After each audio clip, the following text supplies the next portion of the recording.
Hello, hello, hello. Hi, and welcome back to the Phoenix Wright Trilogy. Hello, Pagetown. Hello. How you doing, darling? How are you doing? My stupid ass forgot to set up something before stream, but I think I have it safe now, so I think we're good. I think everything is fine. Hello, Robin. Hello. How you doing, darling? How you doing? Art fight's been boosting confidence. I'm glad to hear it. I didn't even realize my stupid ass thought art fight happened a little while ago, but now I'm seeing like everyone like I've seen like a bunch of not attacks, but I've seen a bunch of reference pieces get posted, and I'm like, oh my god, this art is so good.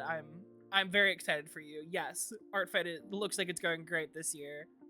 Doing good. Glad to hear it, Robin. Dropped us some resumes at some places today. Hell yeah, let's fucking go.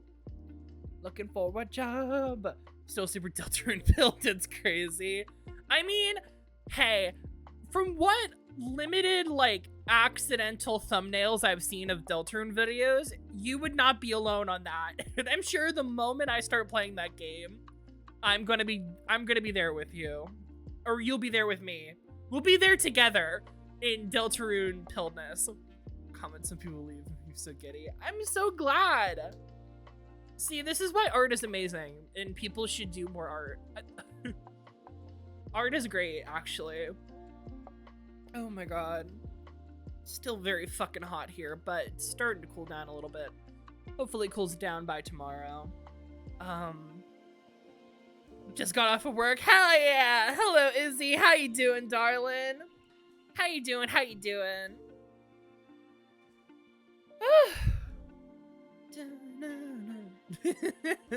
I am very excited for today. Because we are inching ever closer to finishing this game. And we get to play as Mia again. We haven't played as Mia since the beginning of this game. That's kind of scary to think about. I guess kind of as we're doing stuff, I'll kind of do a little. Last we left off, we finished Recipe for Turnabout.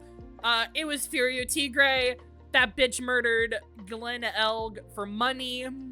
Also, Viola Cadaverini is scary as hell. That's basically all we learned. Also, no one believes that Mia has been MIA. She really has been. She truly has been MIA. But we're gonna see her today. We're gonna see her for her first case, is what we heard from last time. I guess we'll see the intro cutscene again soon, but it seems like we're gonna be visiting her from her first case, which will be interesting.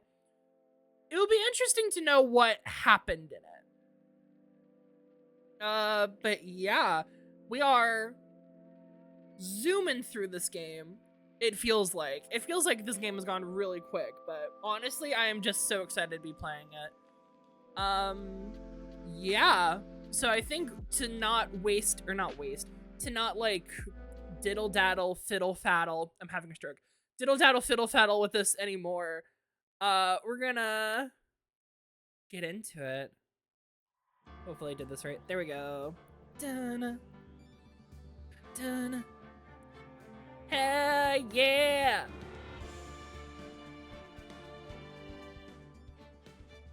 Dun, dun, dun. Fuck yeah! Alright.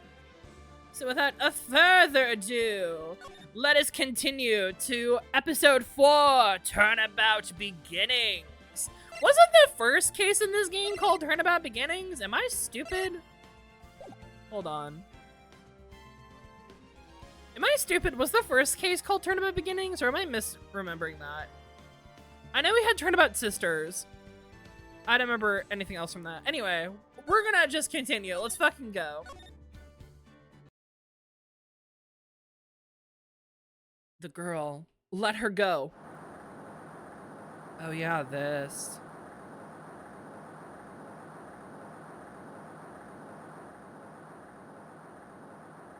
Who are these people? Shut up! Come closer, and I'll kill her. sorry, but you're not going to get the chance. Oh, yeah. Oh, God.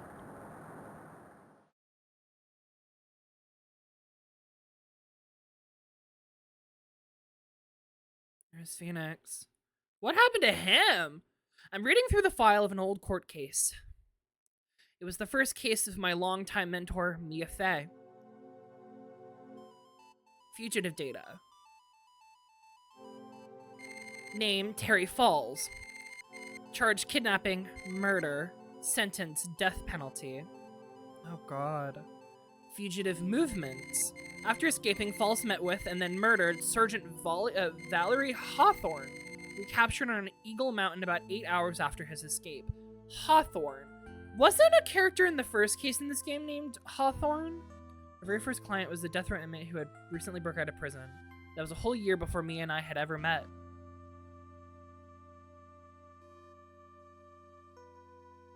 Huh. 6 years earlier, Mia Fey. First trial.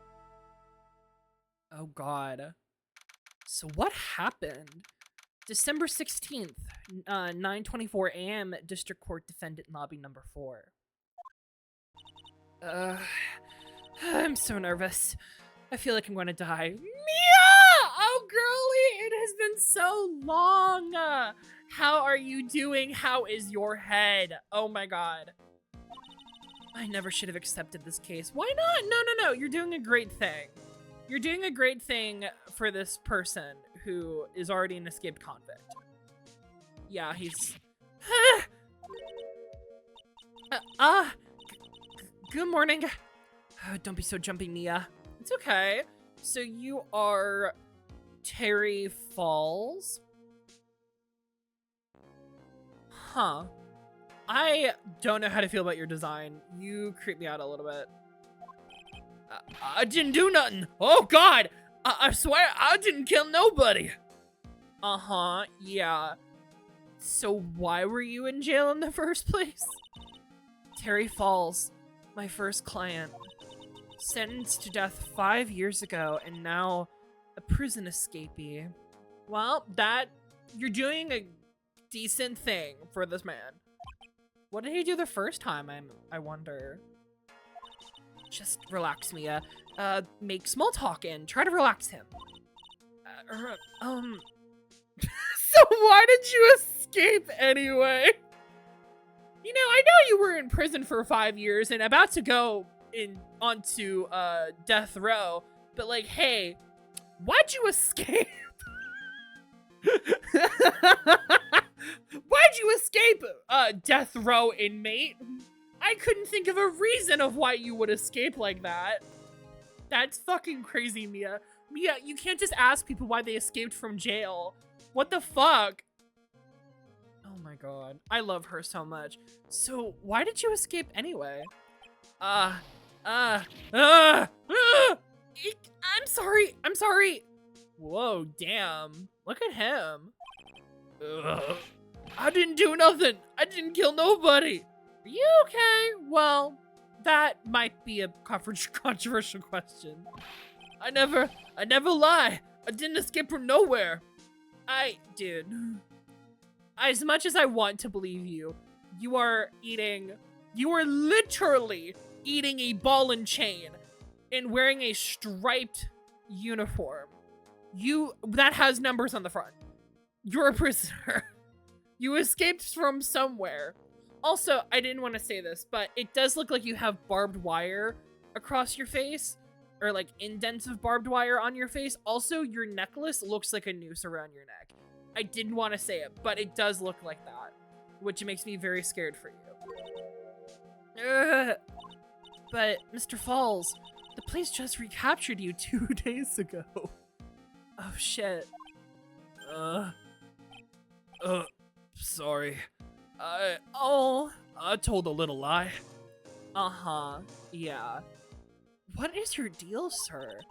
Oh boy indeed, Mia. This is gonna be interesting. But anyway, I didn't do it. I never killed nobody. Sorry for asking, but You're on death row, right? Mia, you can't just ask someone why they're on death row. uh, uh, uh! I'm really, really sorry. Oh, they sentenced me to death 5 years ago, but I was tricked, I tell you! Tricked? Tricked by who? That woman, she lied in her testimony. That's why I got the death penalty. Who lied? Wait a minute, who lied? Valerie? Is that who this is about? I swear it, I didn't kill her. I could never do that. Me. Izzy, why did you lie? That's perjury. You can't do that. 2 days ago, he escaped from the police wagon when it crashed. Well, that just sounds like the fault of whoever was driving that thing. The fuck? Then, about 8 hours later, a policewoman was murdered before the police could recapture him. For Mia's character development! I lied for your character That's crazy to say something was for character development.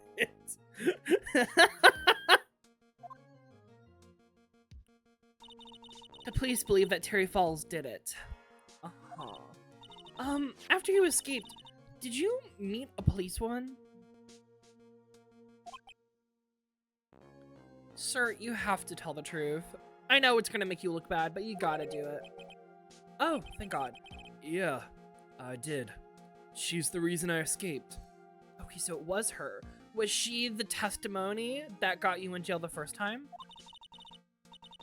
So that much is true. He did meet with the victim. Oh, but I didn't kill her! She was alive when I left. She was alive. It's true. Then who did? I can trust him, right? I mean, I should. Ha!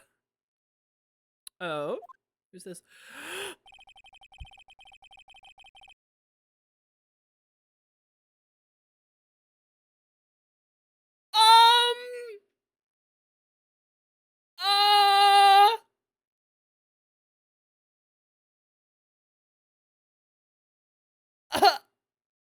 Gag them a bit. Wait a minute.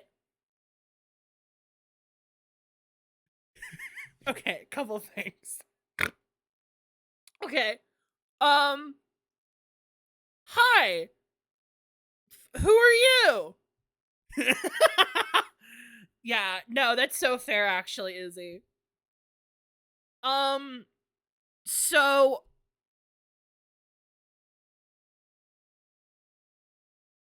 you wouldn't happen to be related to a coffee drinking, mask wearing, like, prosecutor, would you? Twirls hair? Are you like his brother? Are you him? That can't be it, right? Who are you? What is your deal? You're not gonna figure out the truth by just staring at that guy. Hey, why are you here? Mia, do you know him? Who is this? Introduce yourself, sir. I came to see how our little... Excuse me?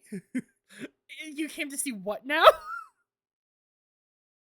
I came to see how our little kitten was doing all alone in the big scary lion's den. Mia, I think you have some questions to answer for. Who is this? No. No. Guys, this has to be Godot. There's no way this is not Godot. That is the same fucking sprite that Godot has. That's the same one. And his hair is just white now. And that's the fucking smirk. Also, he's doing the fucking the DreamWorks eyebrow thing, which I thought was very funny. He's also wearing just like the same outfit, but like red and brown now. What happened to you?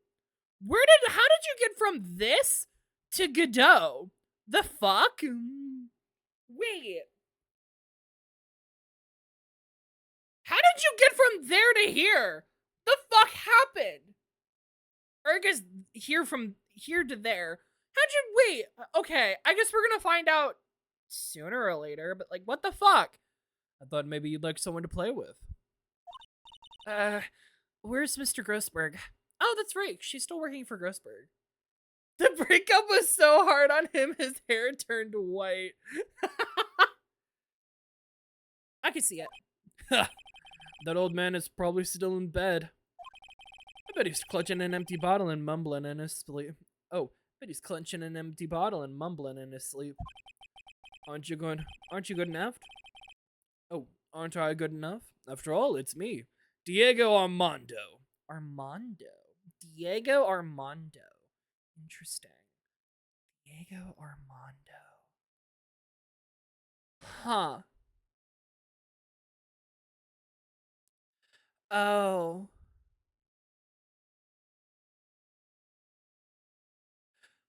Oh, I think I just realized something.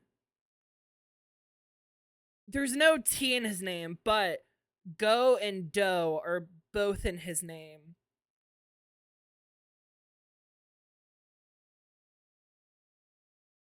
If you remove like the first half of his name, you have Godot. Oh no. So you've got to be Godot. How did you get there? From here, what happened? And why are you hot? No, I'm kidding. I'm kidding.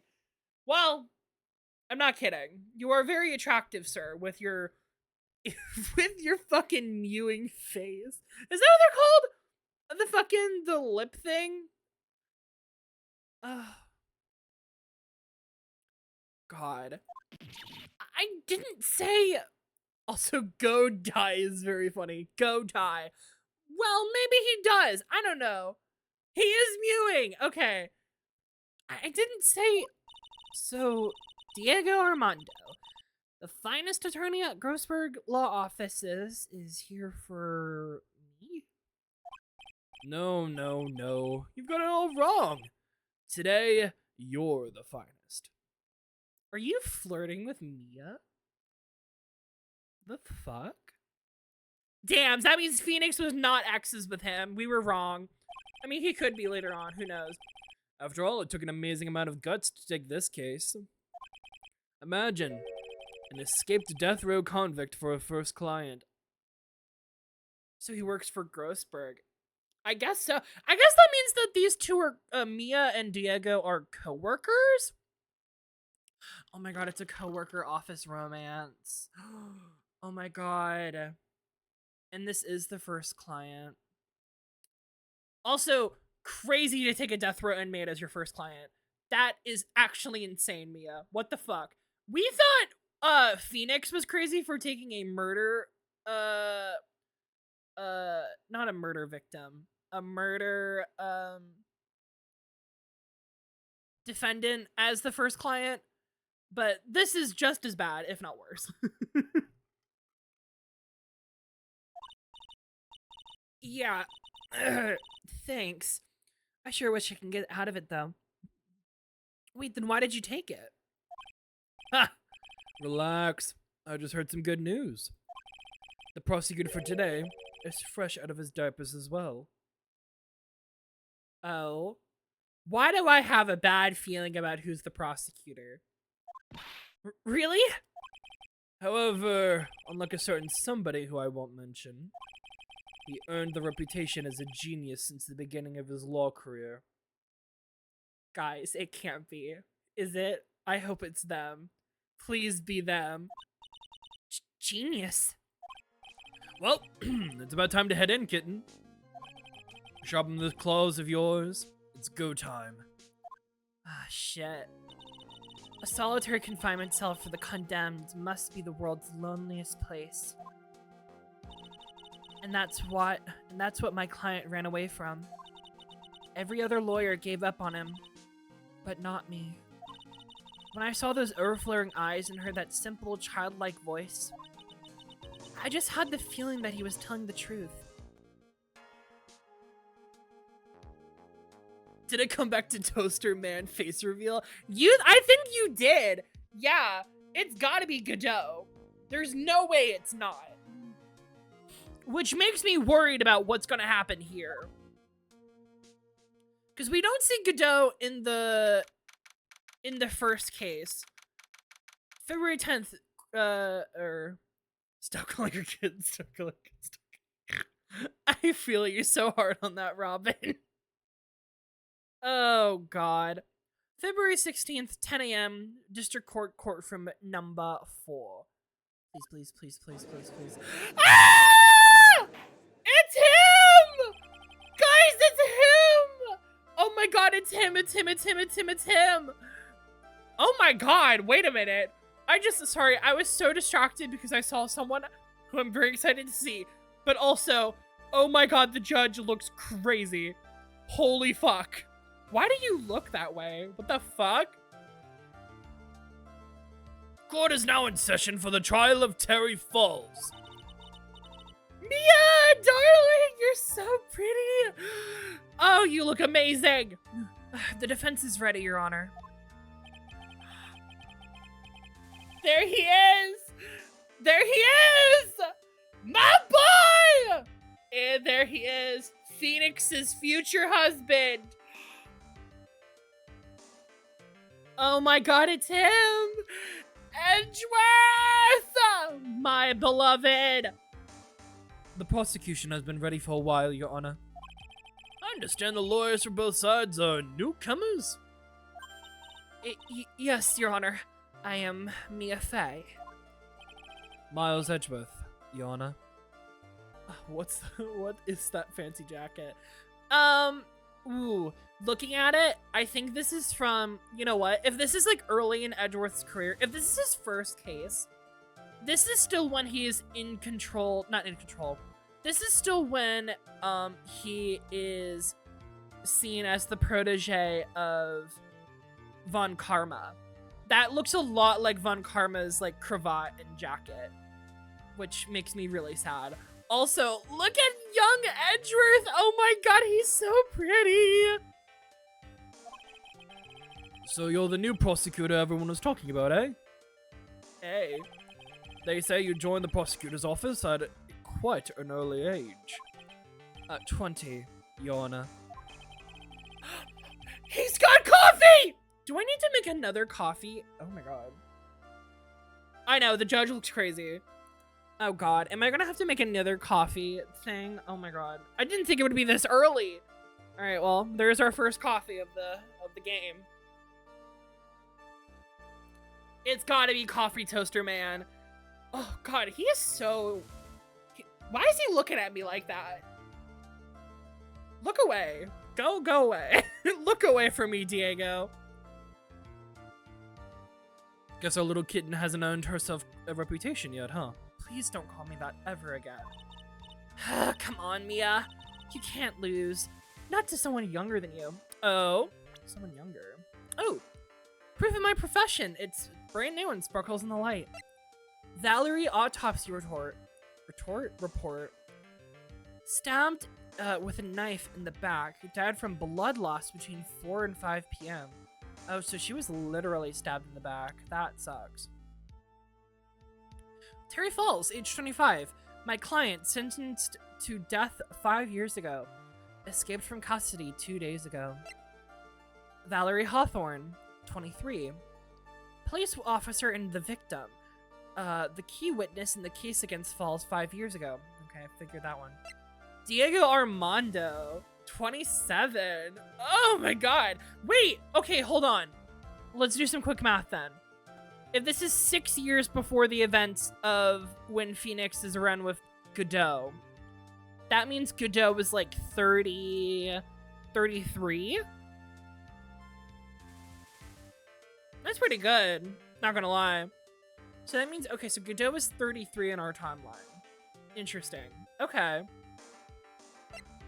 And then Miles Edgeworth, dubbed a genius as soon as he started as a prosecutor. Today is his court debut. Look at him! Young Phoenix. When the fuck did he have white hair? Sis, they've always had white hair. Did you never notice that? Oh my God. I guess when we see Godot in our time again, you'll notice it. But yeah, he's got white fucking hair. Huh. Did I say Phoenix? If I did, I'm sorry. I meant to say Miles.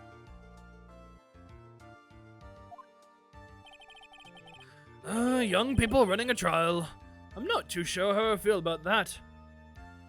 Maybe at the beginning I might have, but memory-wise, nope. You just glossed over it. You were too focused on the toaster. It's fine, I get it. Now then, the defendant of the case is currently a felon on death row. 2 days ago, he escaped from a police wagon. Is that correct? I was more focused on the toaster and coffee. That's completely fair. Precisely. But the defendant is not on trial for escaping prison. On the day of the defendant escaped, a policewoman was murdered. So we're here to determine if Mr. Fawles was responsible for her death? You got it, kitten. Shut up, shut up, shut up, shut up. Well then, Mr. Edgeworth, let's hear your opening statement. Yes, Your Honor. It was 5 years ago. The defendant, Terry Fawles, was sentenced to death in this very courtroom. His crimes were kidnapping, extortion, and murder. So, oh, interesting. Extortion. Hello, Genesis! Hello, hello. How you doing, darling? The girl he threw off the bridge was only 14 years old.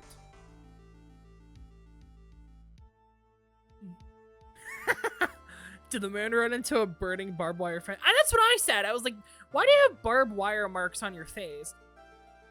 He threw off a 14-year-old girl? Wait, what? Dinner, let's go. What are you getting for dinner? A truly horrible crime. I remember it well. There was no decisive evidence. The trial was long and protracted. There was no decisive evidence? Not sure. Amazing. Whatever you get, I hope it's good and delicious. Correct. But in the end, what finally decided the case was a certain witness's testimony. Oh my god, look at him! He has the same sprints, but he's younger! Does he look different? I guess he's younger in this game. I guess that's probably gotta be a part of it. Oh, but he looks so sturdy and adorable. I love him. I love you, Edgeworth. I can't wait for you to meet Phoenix. It's gonna be great. A witness's testimony. He has a light in his eyes. That's probably it, yeah. He's not completely broken by what's his face? It's very cute. It is very cute. The testimony of Detective Valerie Hawthorne, the person who confronted this criminal. She arrested Mr. Fawles at the scene and later testified against him. She said she witnessed Mr. Fawles throw his young victim into the river. I wonder who the victim was. That person's gotta be important.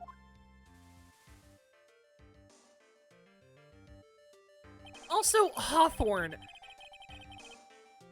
was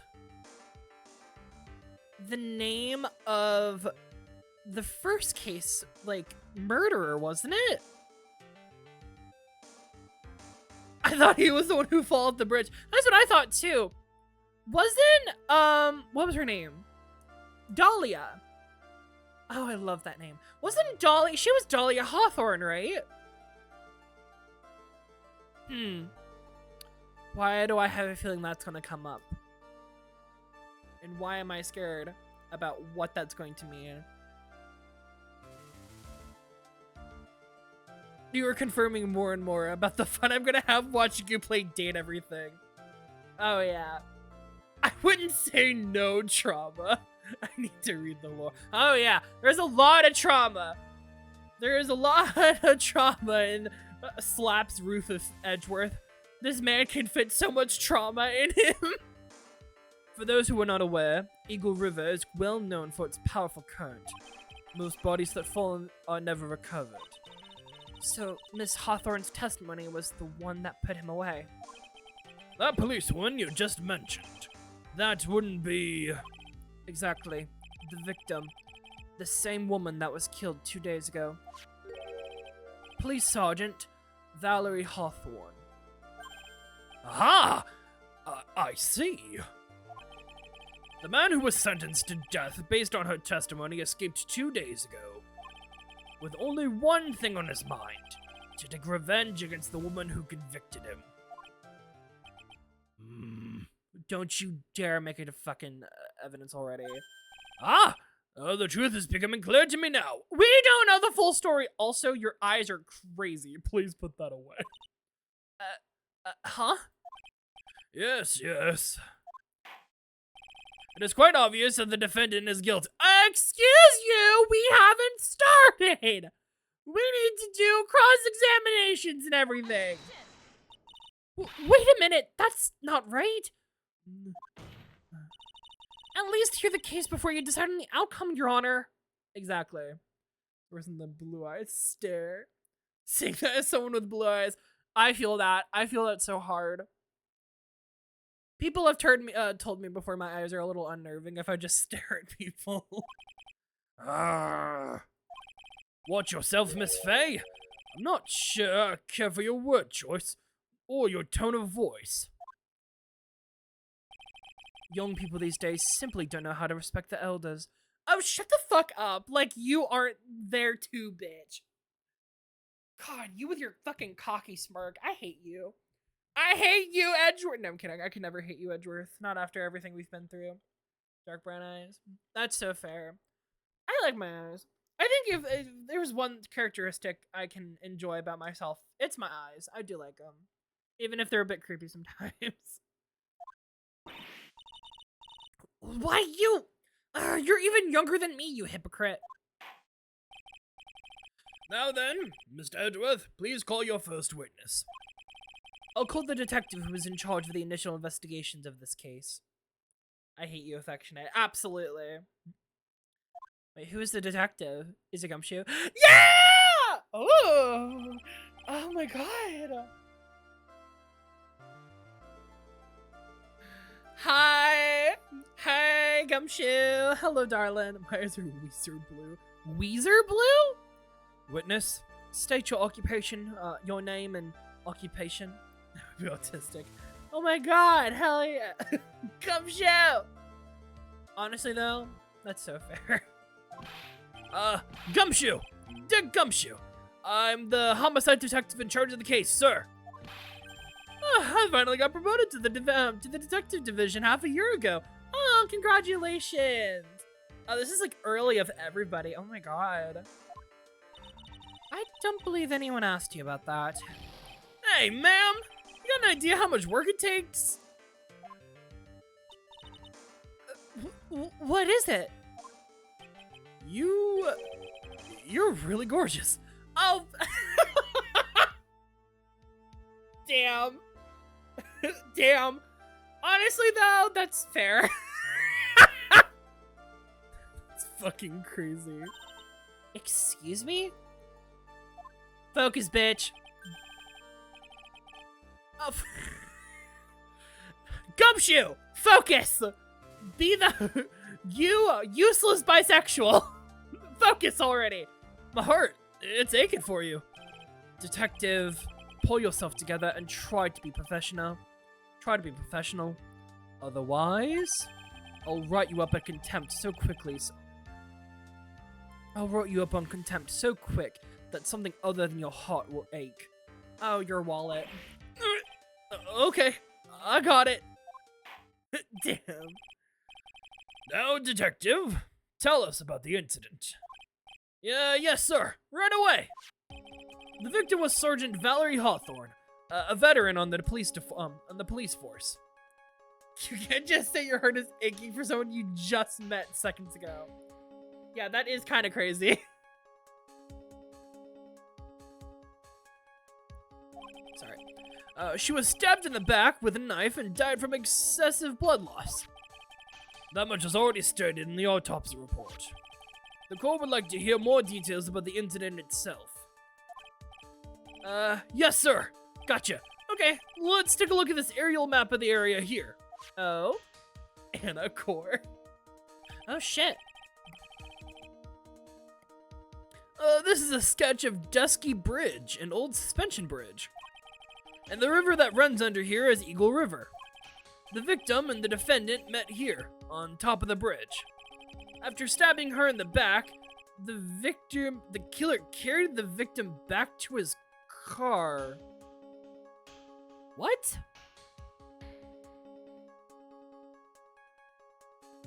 Me doing heatless curls overnight, just have my hair in a bun for 7 to 8 hours, work and ruining it. Oh no! Oh buddy. He was recaptured at a police checkpoint and he was trying to make his getaway, sir. Huh. That's an odd way to do it. Why not just dump her in the river? Sorry, that maybe is a bit morbid, but I'm like, why carry her back in the car?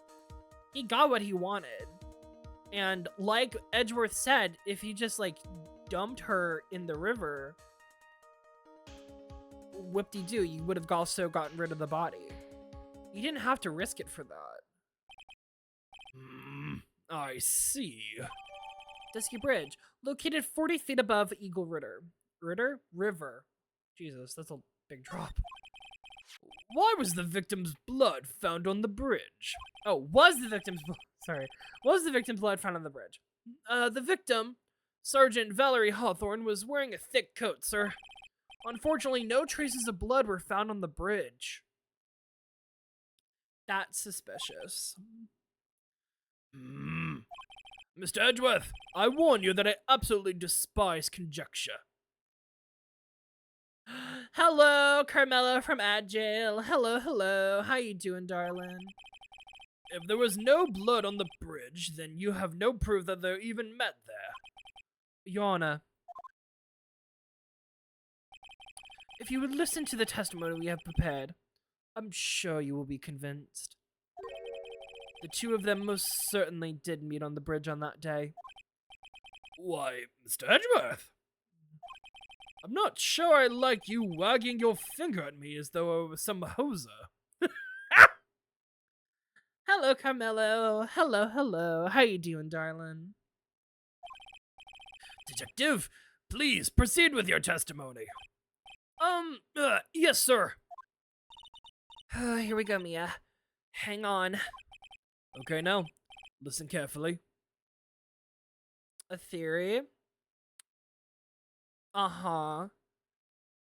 I'm listening. Time to draw a sad-looking orb of a lizard. A sad-looking orb of a lizard.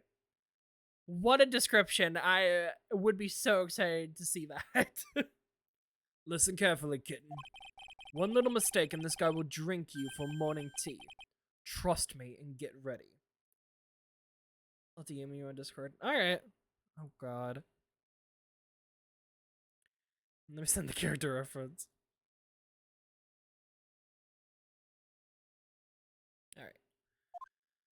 Alright, we gotta get ready. Summary of the incident.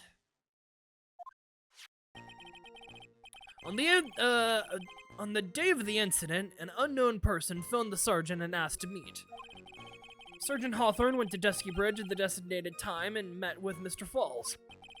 And that's where she was brutally murdered, sir. The criminal stuffed her body into this car trunk and tried to make a getaway. Mr. Fawles was arrested at a police checkpoint we set up at the base of the mountain. Huh. Interesting. Well, you certainly have established the importance of that bridge. Naturally. Now, would the defense please hurry up and proceed with the cross-examination? Yes, Your Honor. Cross-examination. Coming right up. Hey. Settle down there, kitten. If you keep trembling like that, you're going to make me spill my coffee. I'm not trembling. It's just cold in here. The courtroom can be a cold battlefield, all right.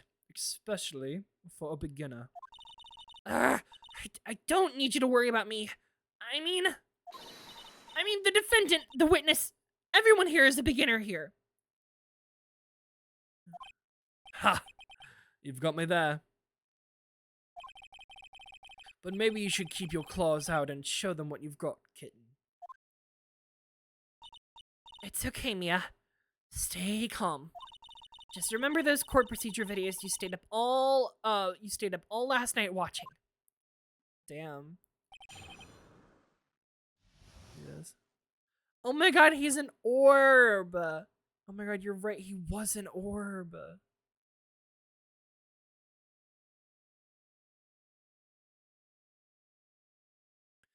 According to No Stardust, Gerb always has a sad expression on his face, but that does not mean he is sad. He's apparently the rough size in an apple. Oh my god, he's so cute. He's so hot. I hate him, but he's got something. He really does. He really has that, like, I don't know, that je ne sais quoi or something about him. On the day of the incident, an unknown person phoned in the sergeant and asked to meet. Well, we gotta know who that is first. I'm gonna draw him floating on a floaty in a sink. Oh, that's so cute. Oh my god, it's like apple bobbing. You put him in with a bunch of apples. Je ne sais quoi. This unknown person, you have no idea who it might be, right? Sorry, but I'm afraid I do. What? Then why did you say unknown caller? The one who called Sergeant Hawthorne was the defendant, Terry Fawles. Are you fucking kidding me?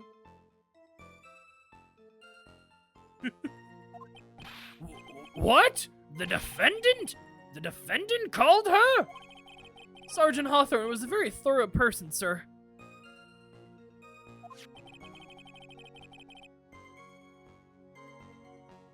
She left a note about her phone call with Mr. Fawles. A note?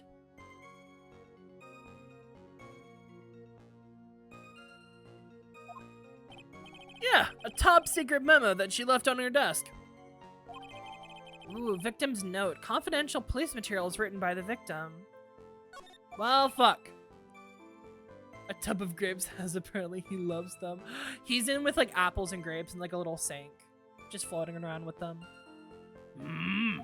According to this note, it seems like the one who called her to the bridge was indeed the defendant, Terry Fawles. Ugh. Whose bright idea was it to keep that note from me? Gee, I wonder. Stares over at Edgeworth. Ha! Looks like the judge is even more sure of his verdict now. Listen up. Never ask a question if you don't already know the answer. Ah! It's that detective's fault. He's the one that said unknown person. Hey now, don't make that face at me. I just said it that way because the prosecutor told me to. Yeah, I had a feeling. Was that a trap? With that cute face, I didn't expect him to be so sneaky. Oh, interesting.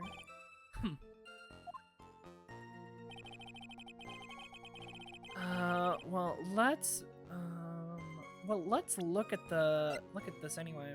What to say? February 14th, 1:21 p.m. Falls, 4:30 p.m. at that bridge. Wear white scarf for identification. Talk to Dahlia. Okay, so Dahlia is involved in this. Dahlia Hawthorne. Where does she come in? Well, because she murdered that guy in the first trial, so like... And now she's back. Okay. I don't know what this means yet. Is this just like tying it to Dahlia for no reason, or are we going to see more of Dahlia here? Is this going to be like the first time we meet Dahlia? Because when we were doing the first trial, which I can't remember the name of this game, Trials and Tribulations, Dahlia, like, Mia already knew Dahlia Hawthorne at that point. So it's like, is this the first time that we're going to meet Dahlia? Is she going to come up in this? Interesting. What else can we... I don't think we need to present anything yet, but... Okay, well, we don't know that's true. And that's where she was brutally murdered. Criminals stuffed her body into the car trunk. This is what I want to know about. Why in the car trunk? Mr. Fawles had a car then? Well, that bridge is way up in the mountains, ma'am. The defendant and the victim both went up there by car. I mean, how else, right?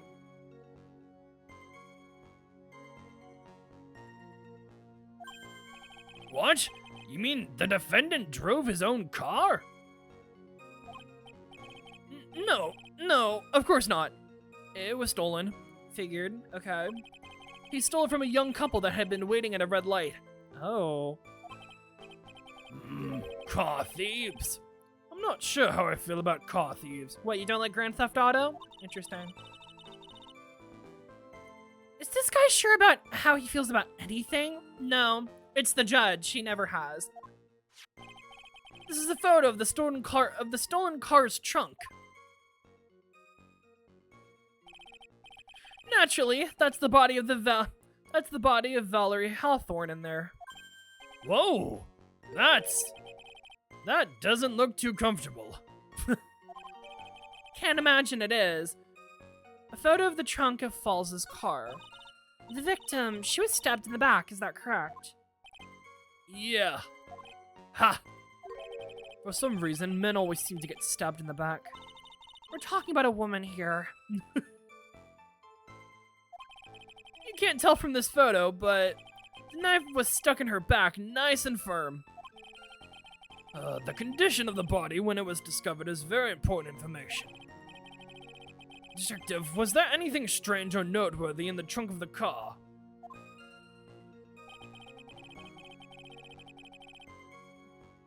Ooh. Here's a photo of the trunk. I don't see anything strange, do you? Anyway. I feel like this is something we gotta present here. I do want to look at this photo real quick, though. Yui's a pick-me.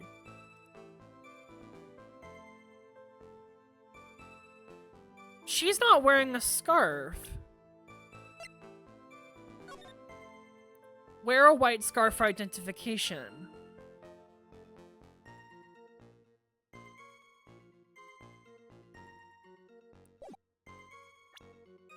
It said a white scarf, yeah.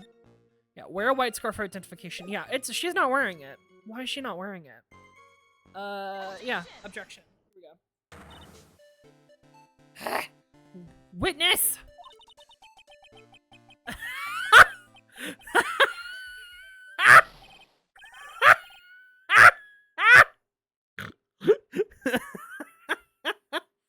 What is it? Do you have something to say, Miss Faye? I'm sorry.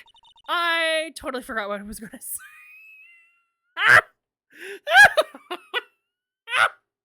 Mia! Come on! Get a grip! You've got this!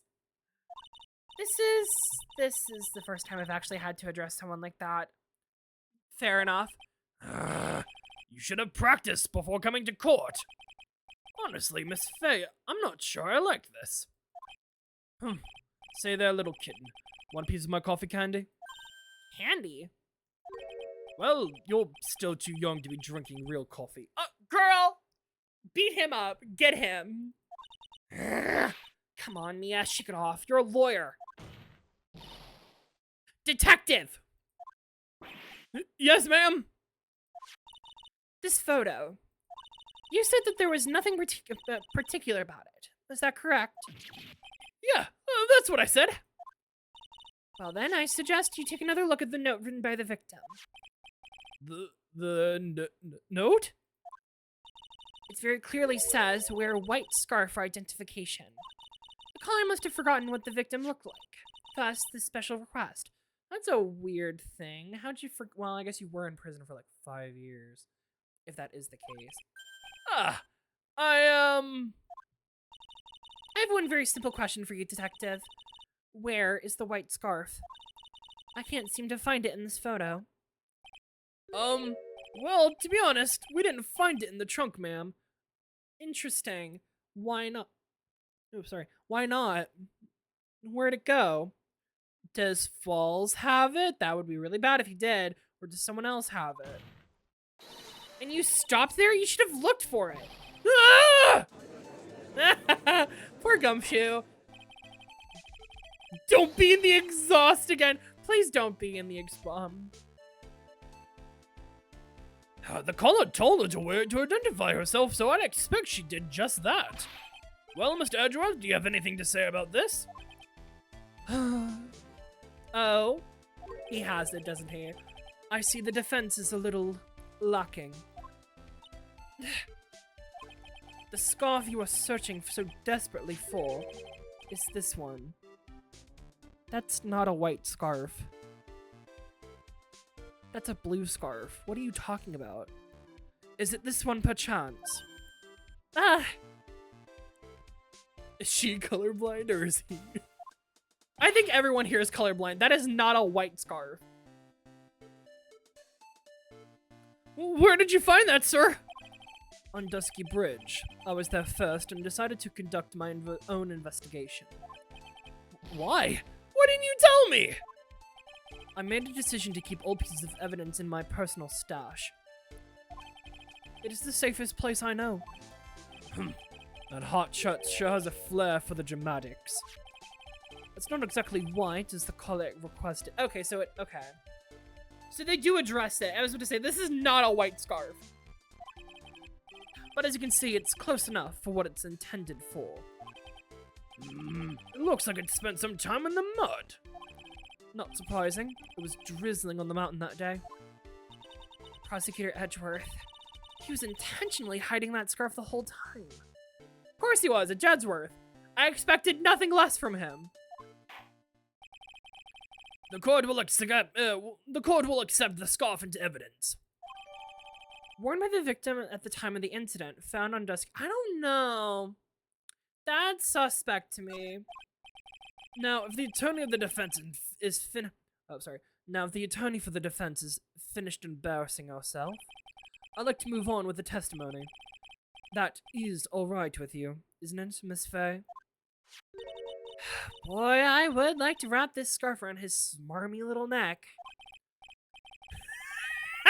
Mia about to plan her own murder here in this courtroom. Very good. Now that we're done with this mud-covered scarf business, the prosecution moves to establish conclusively with hard evidence that Miss Hawthorne and Mr. Fawles did indeed meet on the bridge that day. Further, we will show exactly what occurred there. That sounds quite promising. I can't wait to hear all about it. Everything is moving at his whim. Don't forget, kitten. There's a reason why everyone considers this kid a genius. A genius, huh? Events on Dusky Bridge. Actually, there's an eyewitness. That's suspicious. That's weird. There was an eyewitness who was there when the incident took place. This photo was accidentally taken by the witness. It shows the victim wearing the scarf, sir. Okay.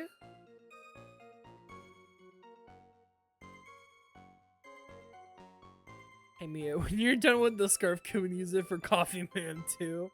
Gladly. It was drizzling that day. Unfortunately, it's a little hard to see what's going on. Anyway, the criminal shoved the victim down from behind and stabbed her in the back. That must have been when the scarf fell off.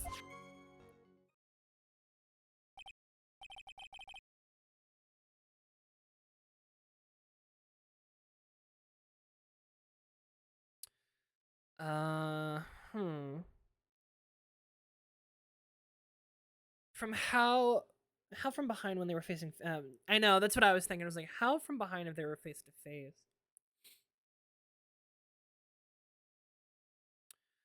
Looking at this photo, you really get the sense that this bridge is very high up. It's about a 40-foot drop from the bridge to the Eagle River down below. Mr. Edgeworth, who took this photo anyway? Let's just say that it was a well-intentioned third party. I don't believe you. Aha! A potential witness! So, why isn't this person in the courtroom? Well, they said they absolutely did not want to test. That's weird. That's suspicious. I don't believe shit from that. I don't like that. I don't like that. We gotta meet who that person is. The person is very delicate. Ooh. I don't like that either. The person in question is very delicate, Your Honor. Besides, as long as you have this photo, we see no reason to compel them to testify. I'm not sure how I feel about that. You're not sure about a lot, aren't you? Seem to have been taken by the witness. So as you can see, Terry Fawles had both the motive and the opportunity. I think it's quite clear at this point what happened on that bridge.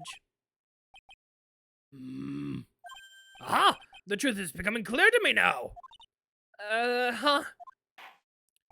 Yes, it is quite obvious that he is clearly guilty. Not again, that's not fair! I haven't even done my cross-examination yet.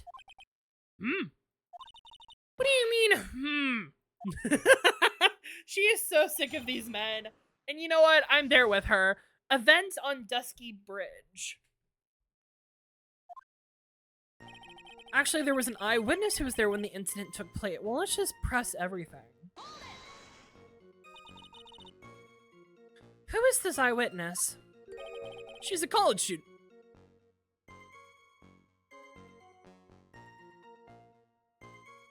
It can't be her, is it? No. Is it Dahlia? Is that who the witness is? Oh my god, this is gonna turn out...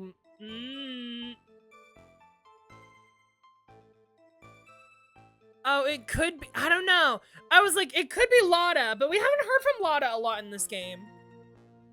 Also, wasn't Dahlia, like, she was described as, like, delicate and a college student as well. Which makes me very worried. A female college student? That's right. Meaning she's female and a college student, ma'am.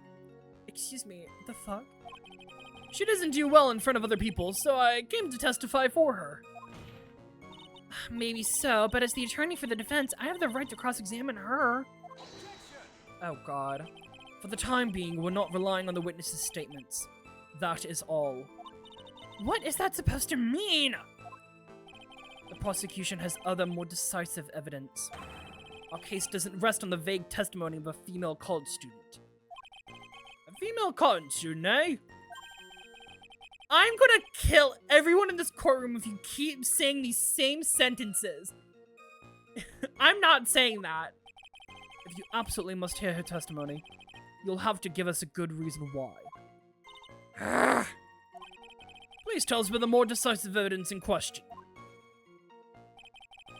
The photo was accidentally taken by the witness. It shows the victim wearing the scarf, sir. Well, let's just press everything. The victim is wearing a scarf in that photo, alright. So, about the witness who took the photo. What was this person doing all the way out in the mountains? That's a great question.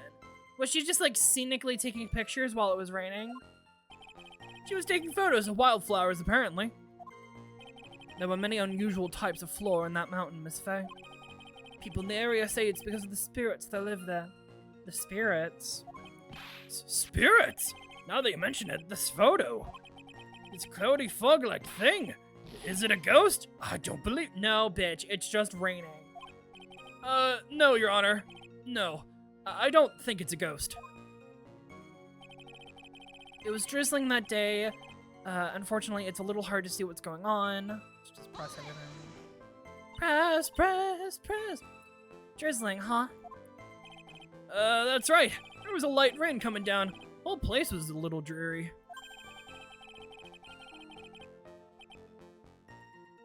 One of my characters got put in a mini mass attack. He's stuck in a balloon. He's trapped in a balloon! Let him out! Free that man! Let me out. But not as dreary as the mood that is in this courtroom right now.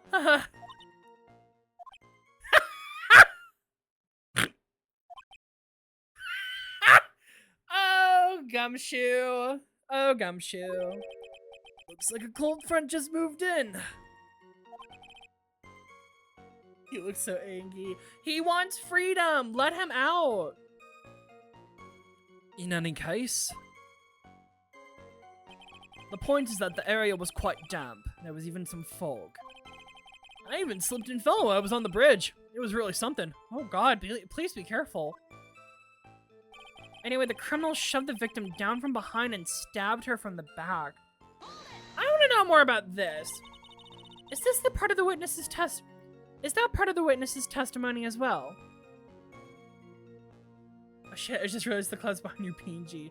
Oh, thank you, yeah.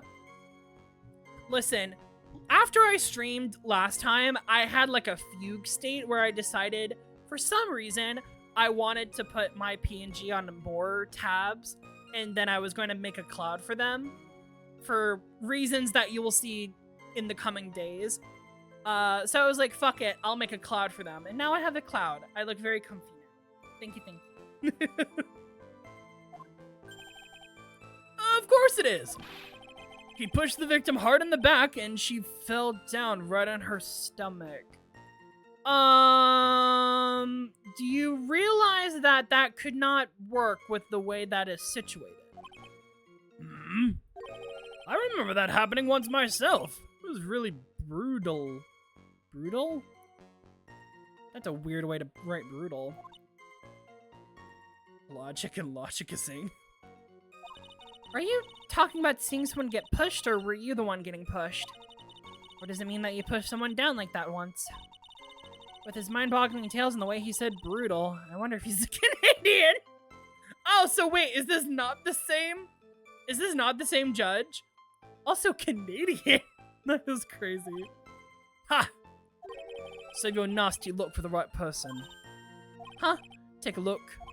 Poor baby. The court record seems to have wet itself. Excuse you? Hey, watch where you spill your coffee. The court record, huh?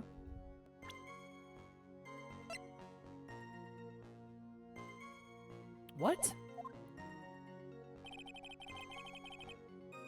That must have been when the scarf. That must have been when the scarf fell off.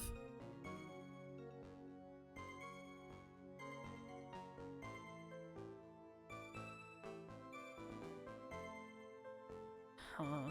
I must wonder if they want me to present something here. For what?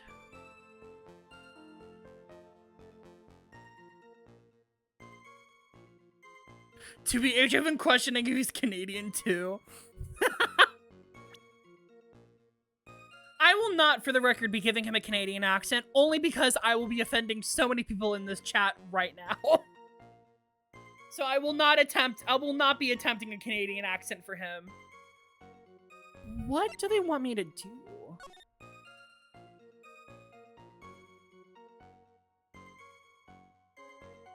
I got it. What'd you get? I think I also know what's... If they pushed her from the front, don't you think she would have been a bit dirty? I'm going to say... Criminal shoved the victim down from behind and stabbed her in the back. That must have been when the scarf fell off.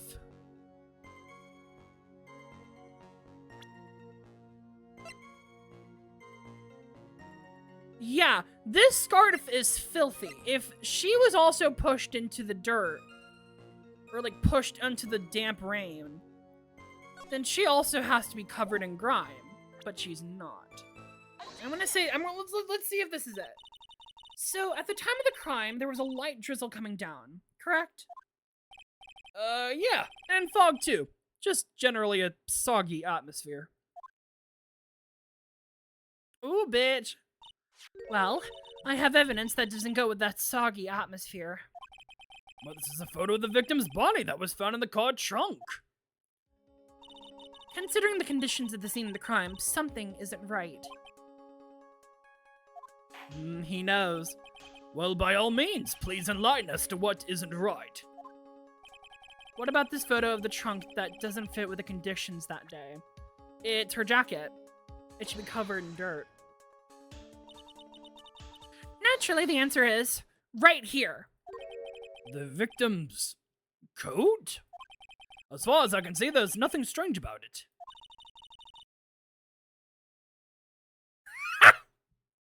The hottie like a bag of Takis. He really is hot. It really is distracting. I kind of hate it. with all these hot people around and then the Canadian, it's like, damn, there's so many hot people. Sorry, that was so mean. I did not mean that, Mr. Judge. I'm so sorry. You look great, Judge. Harley's been stuck in my head all shift. That's exactly what's strange. Recall the testimony. What were the conditions on the bridge that day? It was drizzling and foggy. Dusky bridge was all wet. If the victim really had fallen down on her stomach on top of the bridge, then the front of her coat should have been covered in mud. That's exactly right. Cycling through songs during my shift and making up D&D scenarios. Didn't tell you about D&D. Tell me. How'd it go? What happened? Also, I feel that's so hard. I was like having a, what I like to lovingly call an ADHD bitch fit with my music today. I would just kept like trying to put music on and it just, everything was going wrong. Bad. Oh no. Oh no, what happened? Oh no! The other day I fell in a muddy street and my gorgeous playoff beard was befouled. Gorgeous. I do admit the crime scene was quite wet that day. However, that doesn't mean the top of the bridge itself was muddy. If Your Honor had fallen in the shower instead of a non-muddy street, your glorious hockey beard, pride of the legal league, would be wet but not muddy. Fortunately, I have yet to test that. Still, your point is well taken.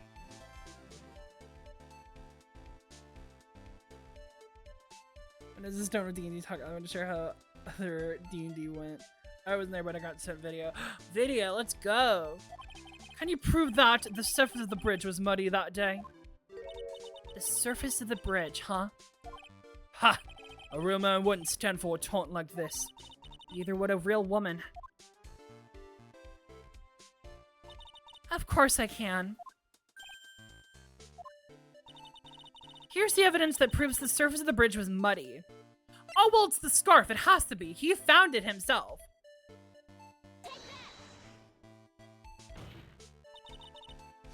The evidence is this scarf.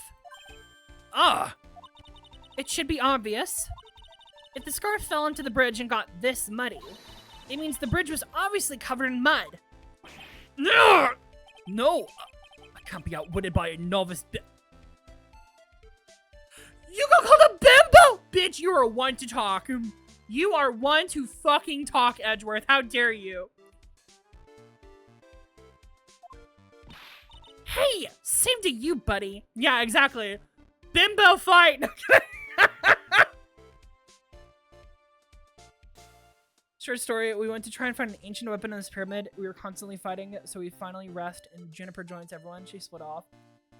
And I was playing the cat lady. But anyway, we figured out a god was residing in the center, and we had to go fight him. So we were there, and there's another party about to fight the god, so they want to kill it by themselves. The god is a dragon, apparently, and started attacking us. Oh no! So basically, we're so cooked. Oh, but you got this. I believe in you. See, it's the same eye pop stare as usual. Yeah, sounds about right. Had a genius plan for my first turn, and it gets ruined because I roll low on initiative and get knocked down to half health, and Ateris almost dies. Oh no! Damn. Initiative really does fuck with you sometimes. I'm so sorry you got rolled low, though. Oh no! It's okay, I believe in you. It will not be a TPK, I believe. Miss Faye's assertion makes perfect sense to me. I do admit there appears to be a contradiction between the condition of the victim's coat and her scarf. However, the real question is, why is there a contradiction? Huh? For every contradiction, there exists an explanation. Let's look at what the explanation in this case may be, shall we? Oh, alright. It's not like he's really giving me a choice here. Yeah, no, not really. Ha! You're doing pretty well for a little kitten. Oh, shut up. Mr. Armando! No matter what he says, a contradiction always comes down to a lie. It's either the victim discovered in the trunk, or the witness's photo showing the defendant and the victim. I spend my turn healing, and then one enemy party rolls really well into attacks, and Evan says, so attack automatically beheads when downing a character, and I go, no, wait, let me silvery barbs! He has said, oh, thank God. Also, that's fucking crazy. Holy shit.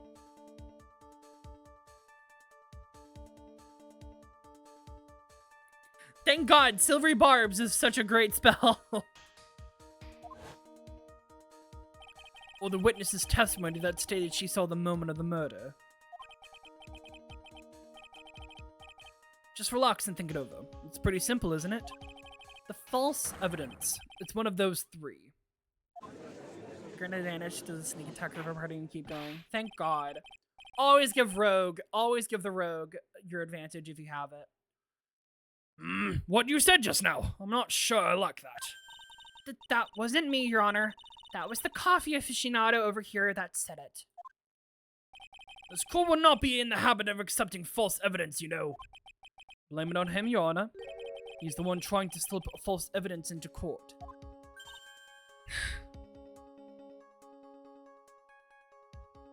Suppose the one called Nil? I am Nile, or Nil, whichever you want to say. Hi, spooky boy. Hello. How you doing, darling? Next turn healing again, and the dragon is one attack swoop. Down half the people in the room. Person enemy party is down, and Adderus is also down. Oh no! Gotta sell the rules. Yeah, I have to update them. I gotta update them a little bit.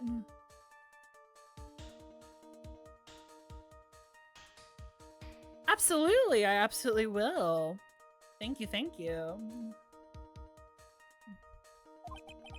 But we won't let him. We'll explode. Oh my God. We'll expose his evidence as the flimsy scam it really is. Yes! Oh shit. The false evidence in this case is the... Oh God. Okay, so what's not real? Okay. Let's see. So the evidence is the testimony, the photo, or this photo.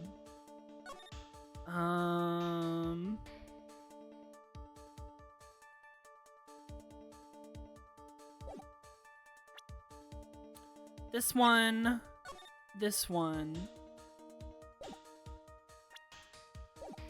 Witness photo, body in the trunk, witness's testimony. It's gotta be the testimony, right? Because the whole idea is that we're saying that because the witness said that they got pushed down, there should be mud all over the front of their jacket. But because there isn't any, there is a contradiction with that testimony. So it has to be the witness's testimony.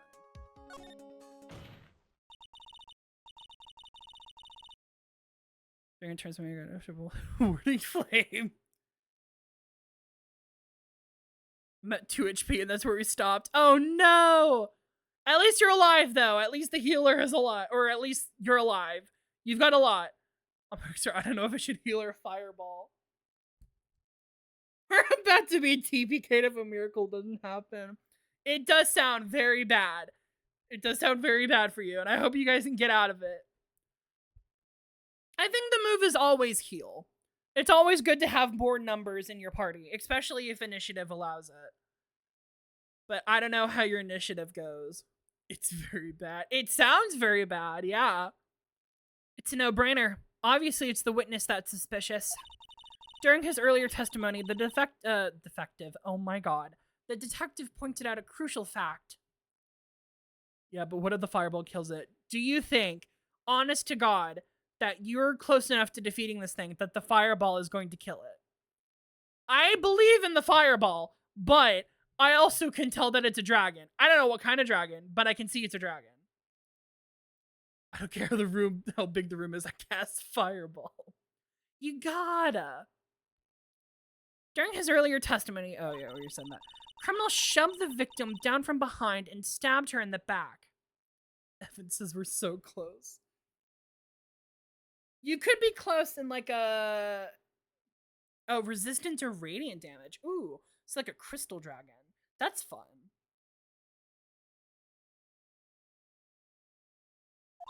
Now, is that testimony exactly what the witness claims to have seen? Yeah. That's what the witness told us. That testimony is filled with holes. After all, the victim's coat isn't dirty at all. That's true. Ha! That's not just true, it's the truth. If there's a truly decisive witness in this case, I'm certain that boy Wonder over there would have called them in the first place. Rebelated beginning of combat for not casting Fireball first turn because it would hit our fighter. You know, the one that almost got insta-killed. Happy now. I'm the only healer, bitch. Oh no. I mean, you could throw the Fireball. If you're really, really close to killing this thing, perhaps the Fireball is all you need.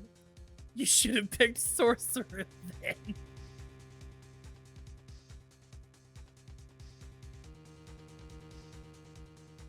If I wanted to deal damage, I wouldn't have picked, well, I wouldn't have picked Cleric. I picked Cleric because I wanted to also heal. I'm not shooting our HP in the foot first turn. Yeah, good on prioritizing healing, especially when you're fighting a god. Your Honor, the defense requests to cross-examine the eyewitness. The testimony presented so far is not only vague, but contradictory as well. I wonder who it's going to be. I think I have a feeling I know, but I'm not going to like it. Well, Mr. Edgeworth, it appears that we need to hear from your mysterious witness after all. You should brace yourself. Excuse me? For the brutal truth. Huh? Your Honor, the prosecution has no intention of hiding the witness from the court. We are prepared to present our witness at any time. Very well. Please bring forth your witness at this time. What Mr. Edgeworth said kind of worries me. What does he mean by the brutal truth? Oh god, who is it? Now let's proceed with the testimony. Mr. Edgeworth, please go right ahead. Thank you, Your Honor. The prosecution summons the woman who saw the events of the day with her own very eyes. This is it, Mia. The battle begins here.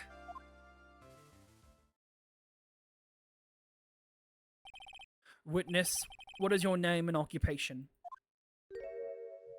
I fucking knew it! Dahlia! What are you doing here? Everyone's so silent that I can hear their hearts going pitter-patter.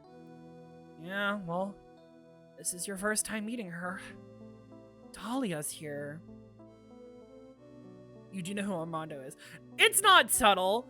I mean, come on, look at Diego Armando and tell me that this man is not him. Look at him. It has to be Godot. That's what I believe. Oh! When I look at you, how can I put it? I don't like her. I don't like her. Listen to this video. Let's see everyone's reaction to this reason why I wouldn't be playing or whatever, different country. In the story where I left off. Say 20 pounds of porridge and Arlie. Took me and trough to clean me off. I was inside of the cauldron eating porridge. I mean, they came up with that I would come out of the water limp.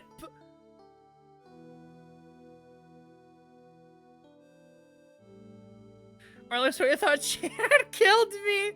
Arwen, who was capable of fearing as he watched them eat the porridge and failed a perception check against me, looked at the DM with horror. I was incapacitated and had to be carried the whole trip. It's like, 3 feet tall and 30 pounds. Oh no. Deceptive session, this is so fucking tense. That clutch up with Atras, holy shit. I was so scared to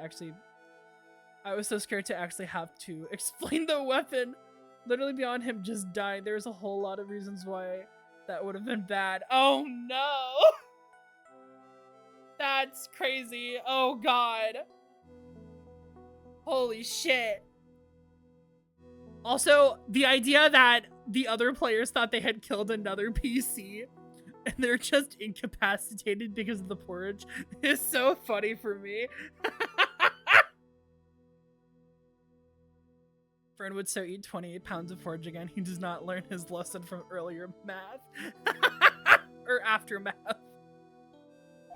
You look as scrumptious as a double... Excuse me? You look as scrumptious as a double-double in a dozen donut holes. Don't ever speak to me again. Don't ever say those words ever to me again, Judge. I feel as I want to hurry up and hand down a verdict just to have a bite. Hey! Hey! Not so fast! As I said before, this witness is very sensitive and delicate. I would ask the court to please exercise care when addressing her. Yes, indeed. Thank you, Mr. Edgeworth. You are a true gentleman. Miss Fay, you could learn a lot from this man. He's such a gentleman, he sure doesn't act like one to me. Sir. There she is, Dahlia. Yes, my dear. This is my first time, so I'm sure I'll make a lot of mistakes. Anyway, I just wanted to say I'm sorry for all the trouble I might cause. Oh god. That is such an ominous sentence right now. Time to be trans. All the judges has over Hiller for so stupid. Sting says for what he is Monty and feels very even so sick and immobile. There's more texting. Flashbacks stop him from eating food. However, Fern doesn't get thoughts, so that doesn't matter. No thoughts for Thurn. For Fern. No thoughts. Head empty. Not at all. It's no trouble at all. Now then, may we please have your name and occupation? My name is, Melissa Foster. Excuse me? No, your name is Dahlia Hawthorne. I guess we don't know that, do we? But you're Dahlia. You're Dahlia Hawthorne. Suspicious that it's your sister, question mark, who's been murdered? I don't like that. I don't like that at all. my name is, Melissa Foster. I'm a college student, a freshman in the literature department. You were the one on the scene when the unfortunate event occurred, correct? And you were the one who took this photo? Is that accurate?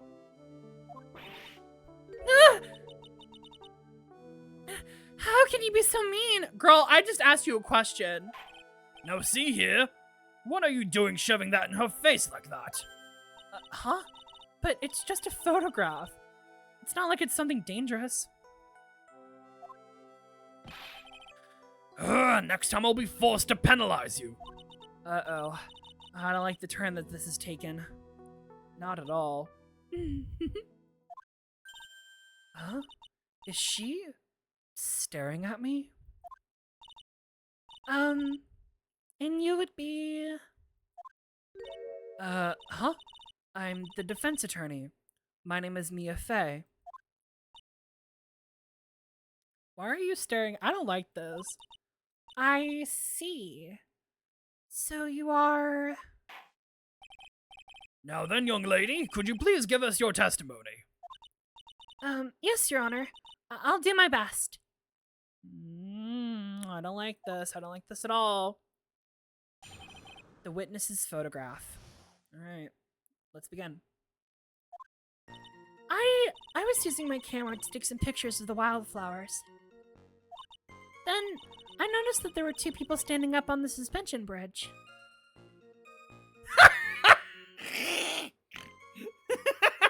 Sorry for staring, but your tits are huge. That's fucking crazy. Fucking crazy, Izzy. What the fuck? Suddenly, they just started fighting. That's when I hurried over and took the photo to show that crucial moment. And right after that, I called the police. Interesting. By the way, where were you standing when the incident occurred? I believe the map would be of help here. Yes. I was standing right over here.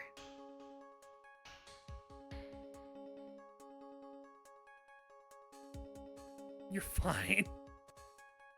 Here? That's where you're standing? I was standing in the beautiful fields surrounded by tall cliffs.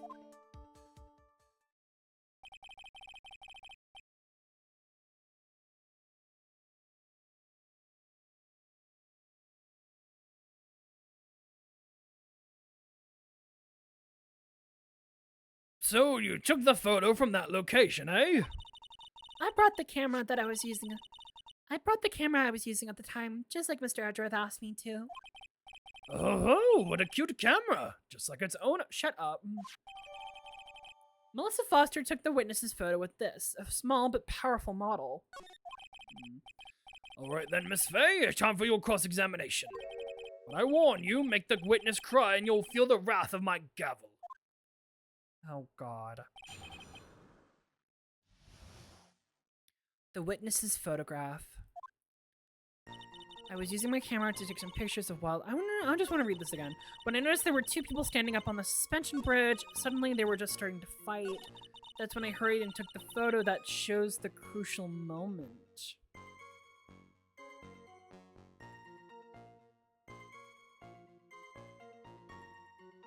Crucial moment? I want to look at this again. How is this a crucial moment? That's what I want to know. If they were fighting, this doesn't look like it was a crucial moment. This looks like they were just first meeting. I'm gonna press. We're gonna risk it. Present. Witness. When you said you took a photo of the crucial moment, is this what you mean? All I can see in this photo are two people facing each other. You testified that you saw the two of them starting to fight. Normally, that kind of thing would be referred to as a crucial moment.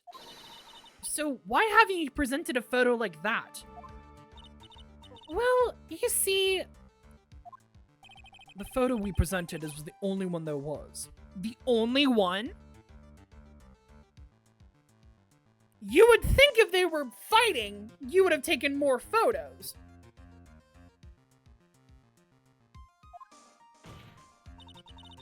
But if you really wanted to capture the crucial moment, then what happened next? You must have taken a photo of it.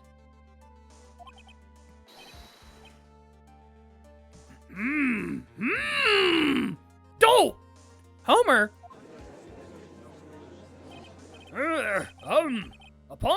My apologies, young lady.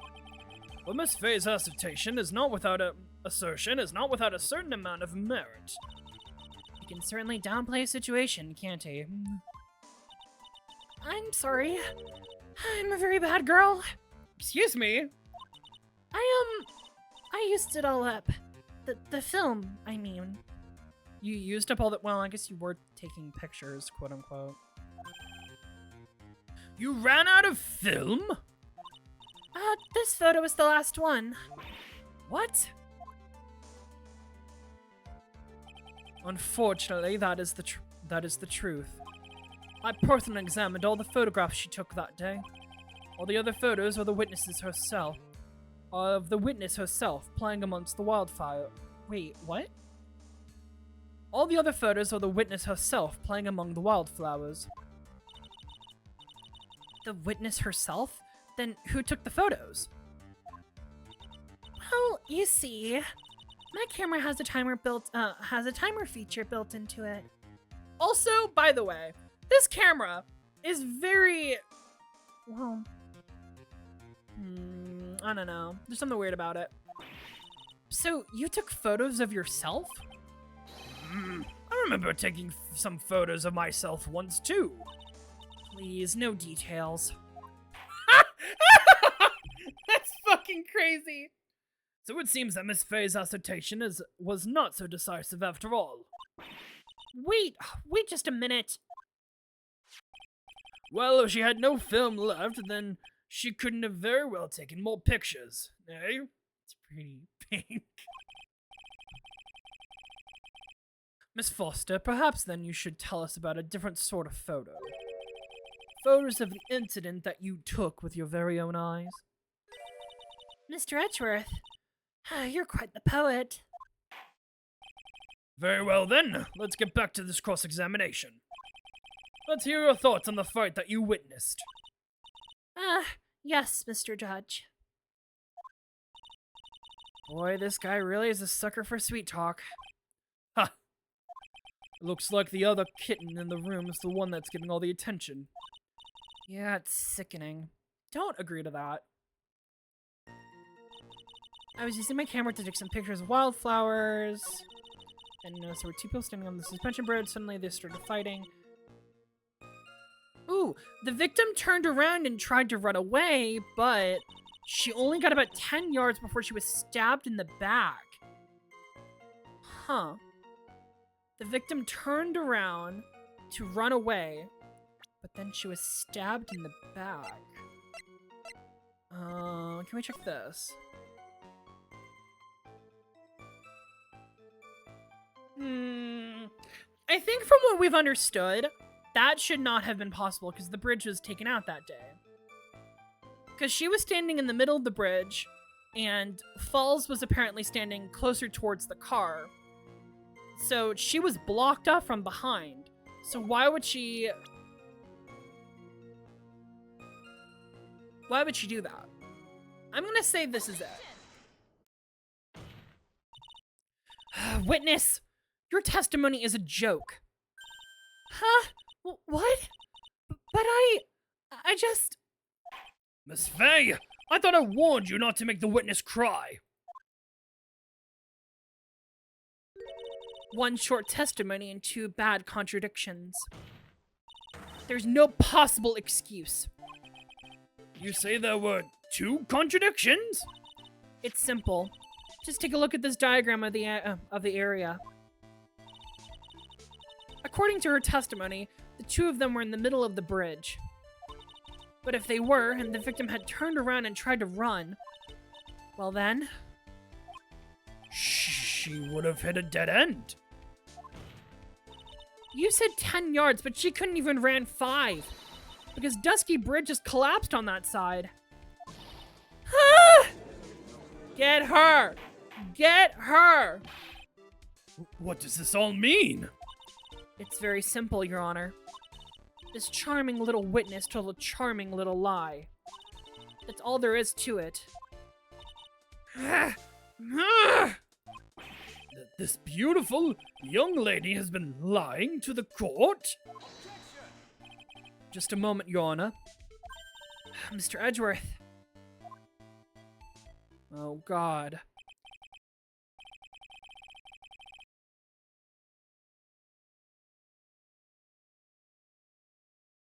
Your Honor, allow me to personally apologize for the confusion. I'm here and I'm currently in the most blissful sugar rush of my life. Oh my god! That was the case so far, Nil. It's pretty good! How you doing, Unstoppable? I'm glad to hear that you seem to be in a good mood. You want a small dip on how to do Dahlia's voice? Nah. I'm all fine. I'm just trying to do something high-ish and sweet, but my voice is a bit crunchy today. All things considered. Fantastic. I'm glad that you're doing good. I'm glad you're doing fantastic. What do you mean? There's one major mistake in this diagram. Oh, what's that? What did you say? What are you referring to?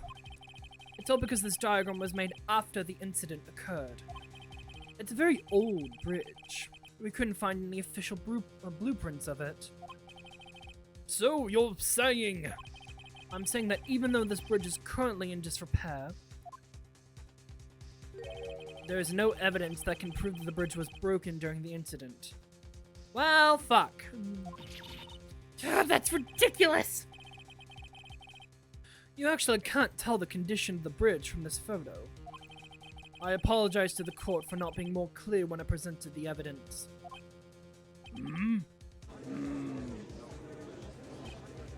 Ha! That guy is good. Huh? What do you mean? He planned it from the beginning. He's a genius, alright. That diagram of the bridge was his insurance policy.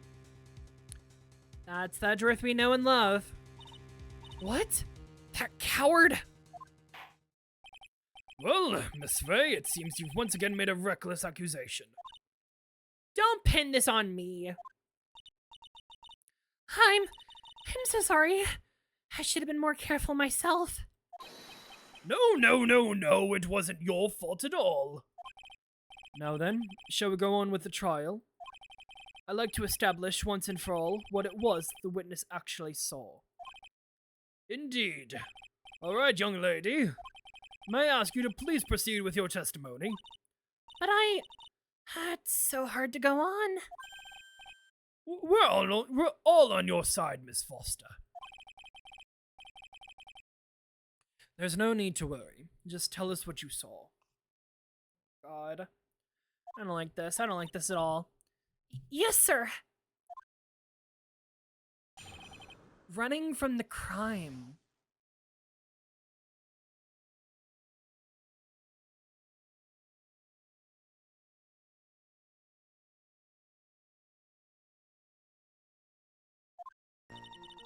After he stabbed her in the back, he quickly picked her up in his arms. Then he carried her over to the car. I suppose that's the only way he could make sure the body stayed hidden.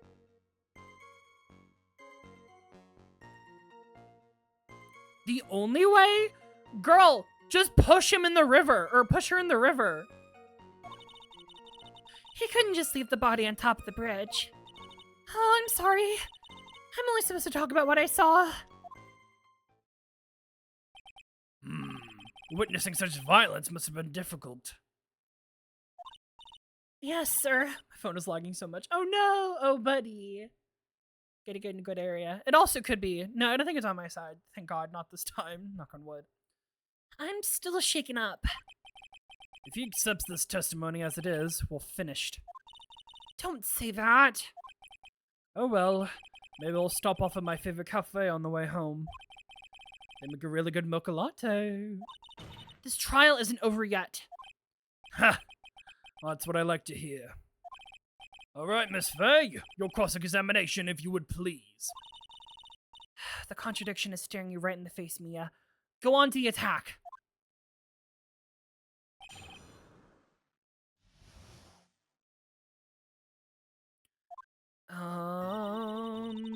I'm gonna say that we have to present the body. I suppose the only way he could have made sure the body was stayed hidden. I don't think so. He was literally on the bridge. He could have just dumped her into the river. There was no reason to put her in. Oh my god. There was no reason to put her in the car. Not a killer. A killer not wanting his victim to be found. I can understand that. However, the idea of moving the body for the purpose of for that purpose is clearly odd. There was a much easier way to make sure the body wasn't found. Say it. Well, what is it?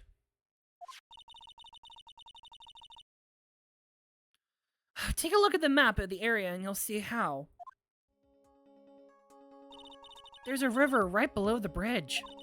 Earlier, Mr. Edgeworth pointed out something interesting about the river.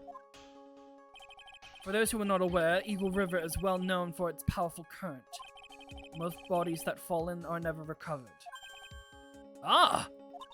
In the kidnapping case 5 years ago, the victim's body was carried away and never found. Ooh, bitch, you sweating? If 10 murders were to occur at the same spot above Eagle River, You can bet your boots that every other killer would have tossed the body in the water.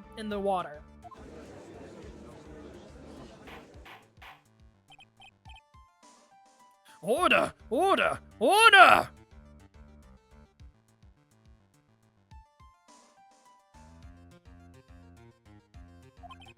I'm not sure if I care for the way you put that, Miss Fay. But I must admit, it does seem odd to have not thrown the body into the river. Oh. Well, Mr. Edgeworth. How sad. Perhaps Miss Fay would do well to try taking a dip into the river herself. Excuse you? After all, you claim to be such an expert in the way of nature. What are you talking about? My point is that no matter how odd you may find the killer's method of body disposal, the fact is that this is what the killer did. None of your arguments have anything to do with what the witness saw. I don't know. Quite true. Miss Fay, it seems that your assertion is without merit after all. But what the witness claims to have seen is totally ridiculous. Surely you can't deny that the body was found in the trunk of the car. That's certainly consistent with what a witness has told us. How to tell someone to kill themselves in a court without getting in trouble. Really, though? Please, witness, go on with your testimony. I'll try. All you have to do is tell us only what you saw. Otherwise, that mean lady might yell at you again. Who is he talking about? Alright, I'll do my best. After he stabbed her in the back, he quickly picked her up in his arms. Did you add anything? The killer broke into the trunk of the stolen car and hid the body in there. The body in there. Hid the body in there. Would you have been able to see that, Dahlia?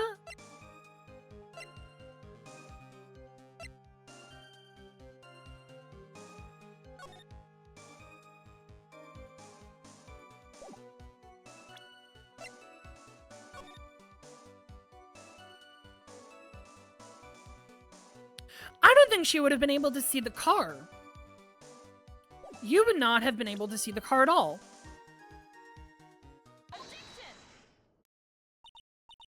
Well, Miss Foster, looks like you've done it this time. Done what? Made a crucial mistake. A crucial mistake? Like what, Miss Fay? The killer broke into the trunk of the stolen car and hid the body in there. You're saying you saw that, right? With your very own eyes? Yes, and? It's simple, Miss Foster. Take a look at the diagram. The place you claim to have taken the photo from that day is here. Do you see what I mean? Even if you tried to see the car, this outcropping of rocks is directly in the way. That's right, Miss Foster. From where you were standing, you could have not possibly seen the killer's car. I admit that the diagram shows a very large outcropping of rock. However, it isn't so tall that it would stop her from seeing the car. That's right. It's not high. It's not that high at all. I was able to see his car just fine. I'm so sorry, but that just doesn't wash. I believe it was the witness who presented this as evidence to the court, yes? This is the location that the photo was taken from. Your very own photo tells the whole story. You can clearly see the left side of the bridge. The outcropping that is being referred to is really more like a cliff. Your view should have been completely cut off by this cliff. But you still claim to have been able to see the killer's car. No! Get her! Get her ass! Order! Order in the court! What is the meaning of all this ballyhoo? Ballyhoo? Your Honor, don't jump to any hasty conclusions. The fact that the escapee fled in a stolen car was reported on the news. After witnessing a murder, I'm sure you can appreciate that witness was very upset. She must have heard about the stolen car and convinced herself that she saw it. But she was repeatedly warned before starting her testimony. She was told to testify only about what she saw with her own eyes. Oh. Mr. Judge, What is it?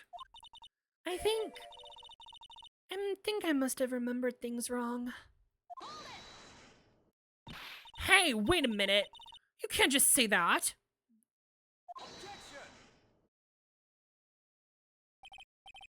Miss Fay, no one on the face of the planet is perfect.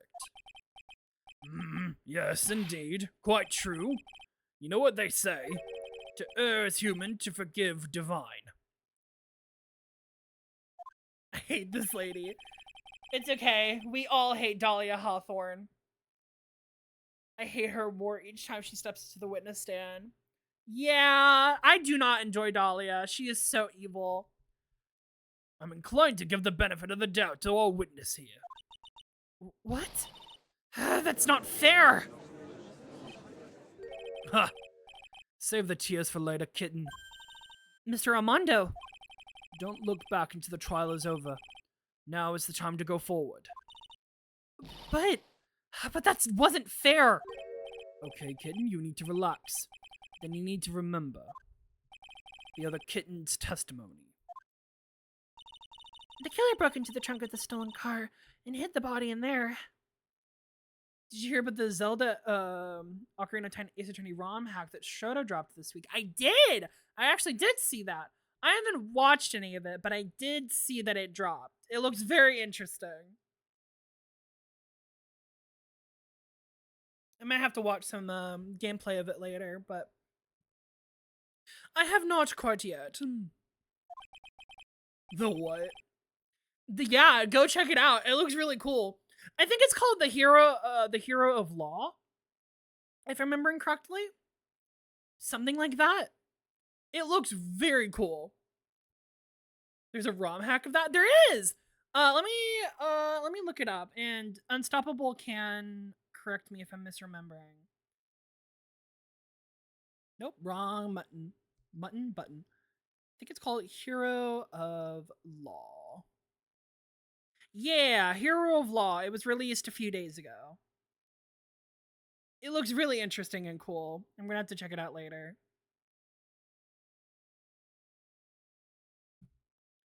So tell me, how did she know that? How did she know that he broke into the trunk?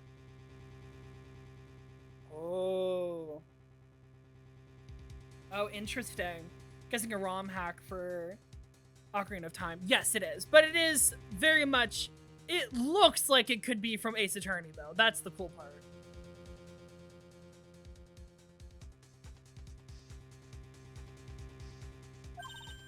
Ah. Well, Miss Foster, until you can explain how you knew that, you're going to have a lot of very suspicious people on this side of the courtroom.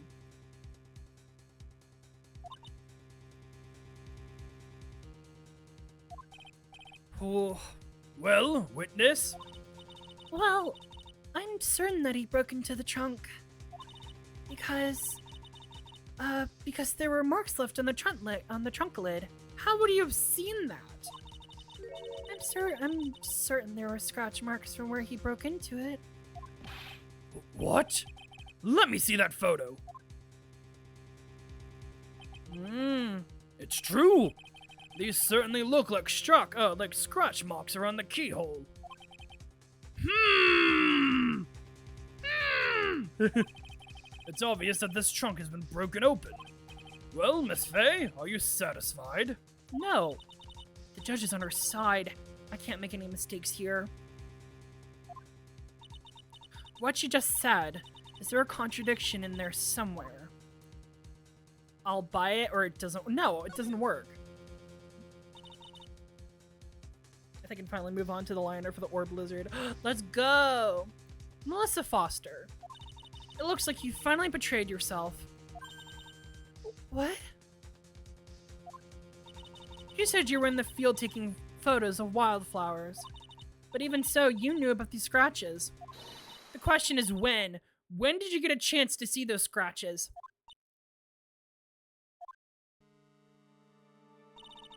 Finally. I finally got her. Ha! I'm getting pretty tired of waiting over here. Then perhaps it would be faster if Miss Fay explained herself. Your Honor, there's only one possible explanation. The reason the witness had seen the scratches was... She put the corpse in herself!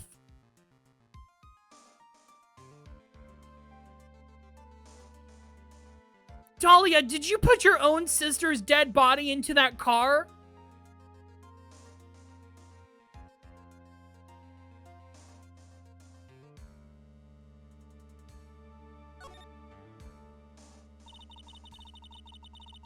Oh my god. There's only one way the witness could have, there's only one way that witness had the chance to see those scratches. Yes? What is it? Naturally, when she opened the trunk and stuffed the corpse in herself. Ho ho ho ho! The person who really hid the body in the trunk of that car was... Melissa Foster. It was you that did it, wasn't it? That's ridiculous. I could never... It was the man in the prison garb. He was the one that... I don't think so, Miss Foster. If Mr. Fawles had been the one that put the corpse in the trunk, he would have simply used the car key. There was no need to break it open. Oh, shit! Okay, so that's where they're going with this. I'm like, where are they going with this? But he stole the car. He stole it from a young couple that had been waiting at a red light. Which means that the key would have been still in the would have still been in the ignition.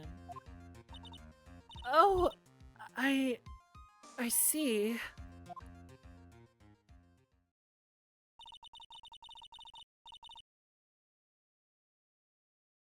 I think the funniest thing about it is that the team that made it is known more for making New Super Mario Bros. For making hacks for New Super Mario Bros. They were radio silent for 3 years. And then dropped this Zelda hack out of nowhere and said, yeah, we're still working on the other stuff, but in the meantime, have another branch of people. We had another branch of people make this, so have fun. Oh my god. Oh, I love that. I love that they were like, yeah, we're still working hard and toiling on this one thing, but here, have this completely different other thing in the meantime. That's fucking crazy. Thank you for telling us about the scratches, Miss Foster. Without that, we never would have uncovered the truth. That it couldn't have been Mr. Fawles that put the body in the trunk. No! Preposterous! To even suggest that the witness put the body in there. If that were true, then how do you explain the photo that she took? Oh, well, it was on a timer. The corpse could have only been put in the trunk when the incident occurred. And we already know that at the time, she was taking photographs. Now's your chance, Mia. Finish this thing. Get her ass. On the contrary, I'm not so certain about that anymore, Mr. Edgeworth. There is no need to think too deeply about it.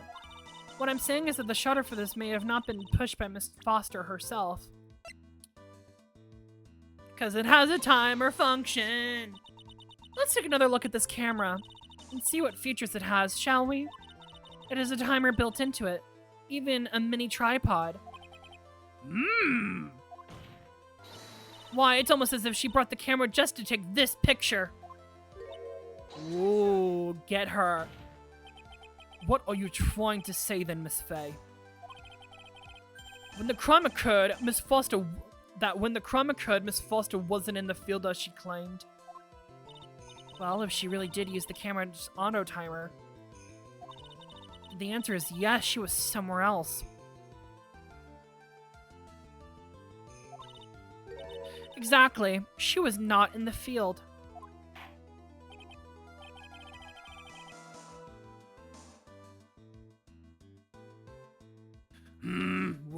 the defense please explain further? Yeah, no, it's just a connection error. You know, Twitch and internet things. Fun stuff. Fun stuff. Listen, this is a crucial point.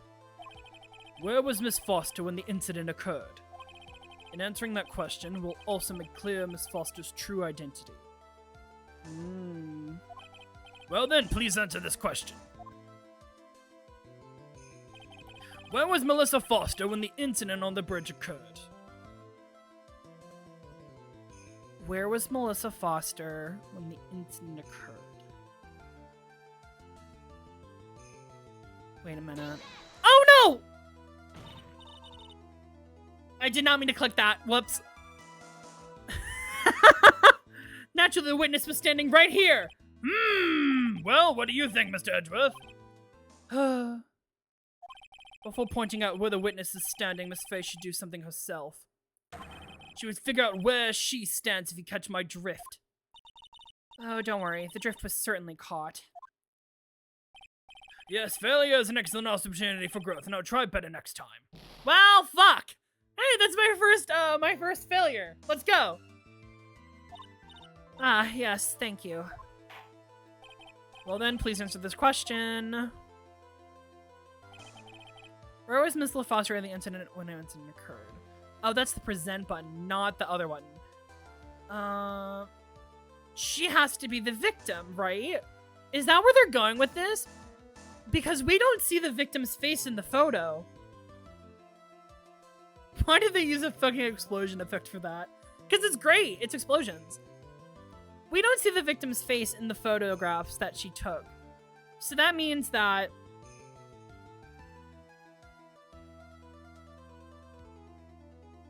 she must have faked it and been her. But why? That's what I'm gonna guess, at least. Naturally, the witness is right there. But that's where the victim, Miss Hawthorne, was standing. Yes, see? We don't see her face at all.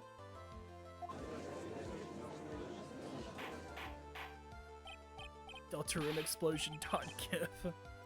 Order! Order! Order! Miss Faye! What on earth? Your Honor, if I may. After parting with the victim on the bridge, the defendant fled by car. But this would mean that there was no time to put the victim in the trunk. In other words, if someone put the body in the trunk, it can only have been before the defendant met with the victim. Oh shit. How asinine!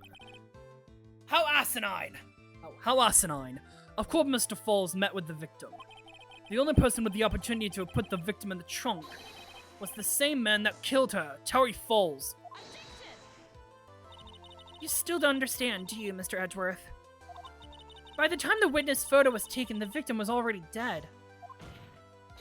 The person in the photo was not Valerie Hawthorne. What? I've never heard anything more ridiculous in my entire life.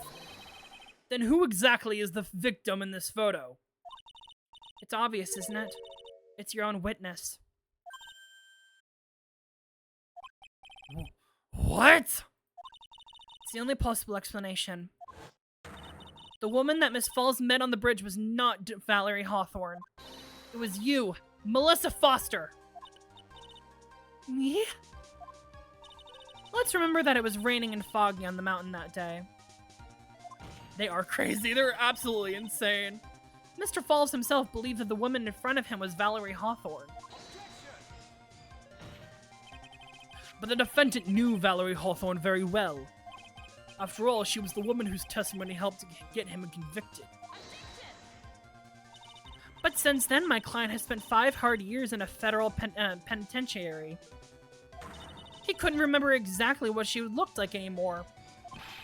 You're just making this up as you go along. Where's your proof? I've got it all right here. This piece of evidence will blow this case wide open. It's the scarf, right? At the time of the incident, Mr. Fawles had forgotten what Valerie Hawthorne looked like.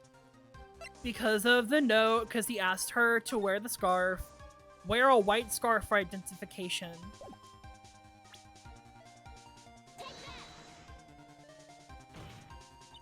Mr. Fawles had forgotten the victim's face. That's why he needed some piece of identification. Namely, this muddy scarf. It was Mr. Fawles who requested that she wear this scarf to identify herself.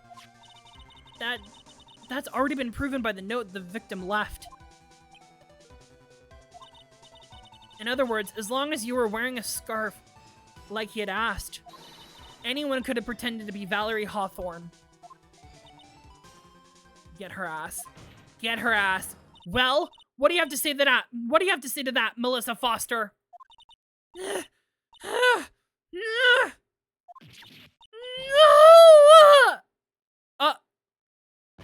Oh, she's dead. And that is how Dahlia Hawthorne died.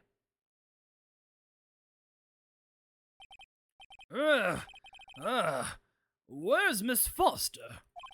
She's collecting herself in the lobby.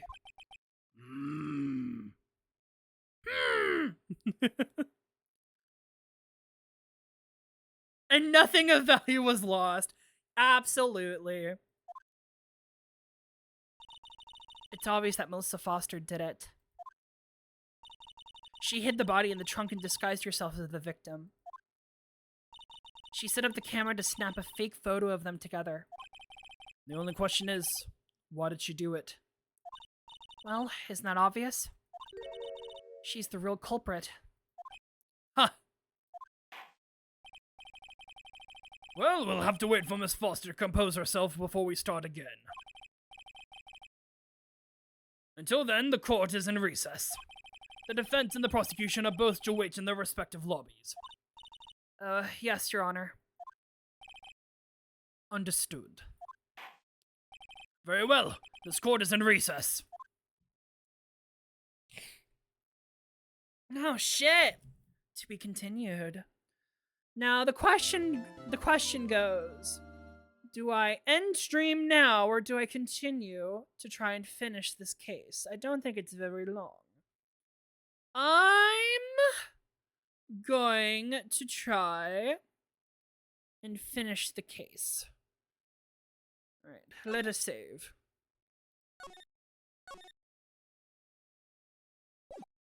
Let's try to finish it from here. Oh, Mr. Fawles. December 16th, 1:14 p.m. District Court Defendant at Lobby number 4.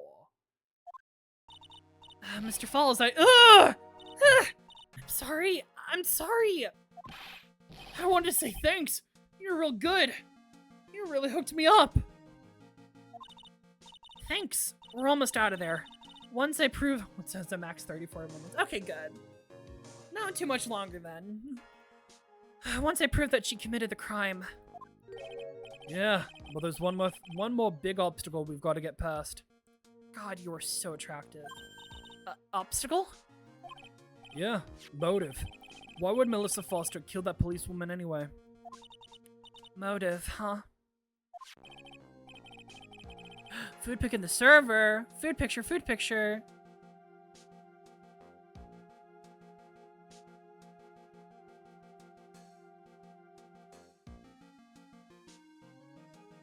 Food! Oh, that looks so good.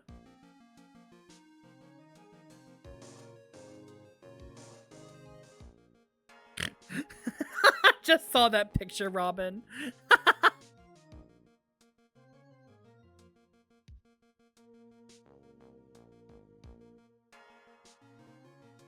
Yeah!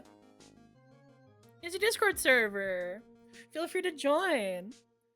Anyway, we're still battling in need of information. Information. Right. What we need the most information on is about Melissa Foster herself. All we know is that she's a student studying literature. And one more thing. What is it? Well, the incident that happened 5 years ago, of course. The kidnapping murder case that Zebra Boy is on death row for.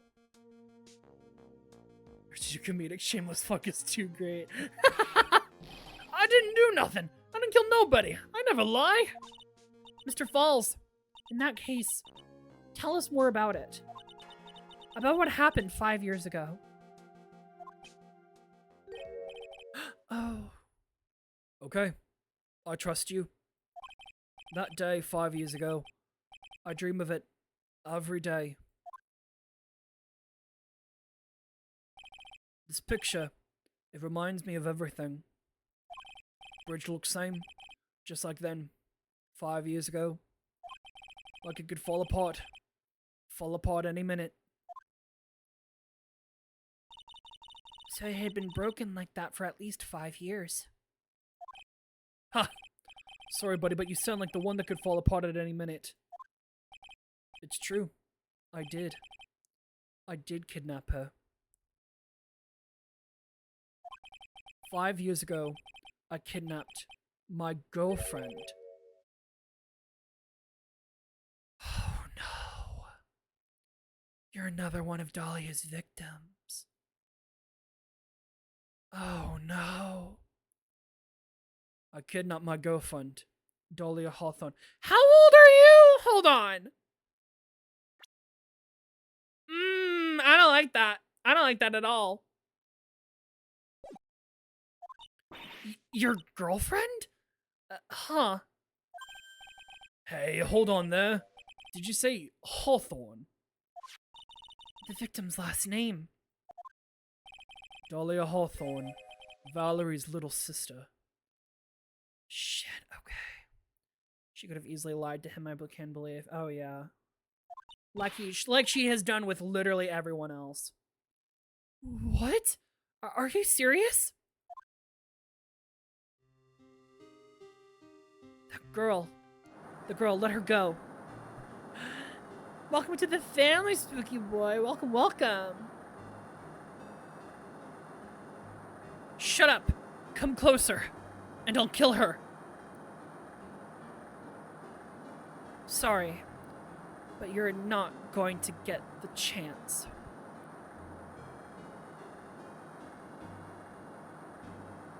Who? The detective back then was Valerie Hawthorne.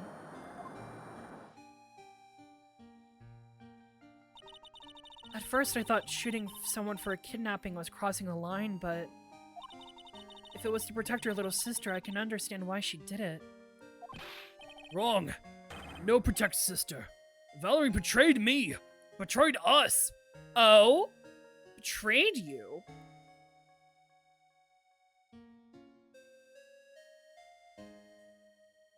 Betrayed you? What do you mean she betrayed you? Everything. All lies. All make-believe. Kidnapping, too. The kidnapping was make-believe? What are you talking about? A make-believe kidnapping? Dahlia, my girlfriend, my love, my teen angel. Ugh, hate that. Ugh. Did he actually say my teen angel? He's seen one too many soap operas. I do anything she says. Anything for Dahlia. Anything Dahlia says? Hold on a minute. What you're saying is that the kidnapping 5 years ago was planned by... Yeah, me and Dahlia. And Valerie, too.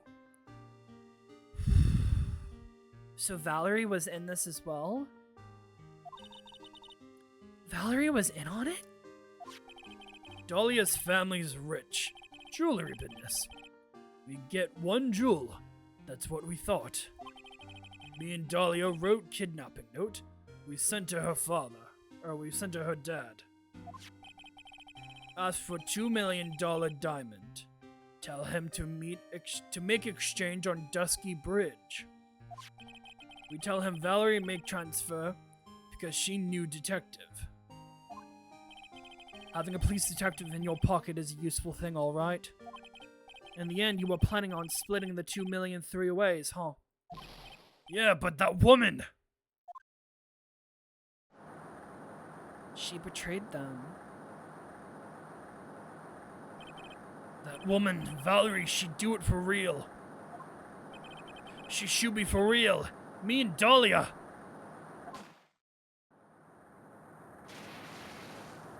And Dahlia fell. I was shot in the arm. Dahlia, she jumped into the river.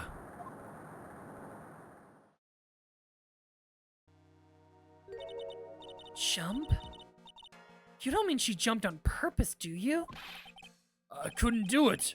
I could never push her. Oh god, even at such a young age, she was such a problem. Oh my god. Anyway, I blacked out. Wake up when the police all over. And that's when they decided to give you the death sentence. I couldn't believe it. That woman, she betrayed me!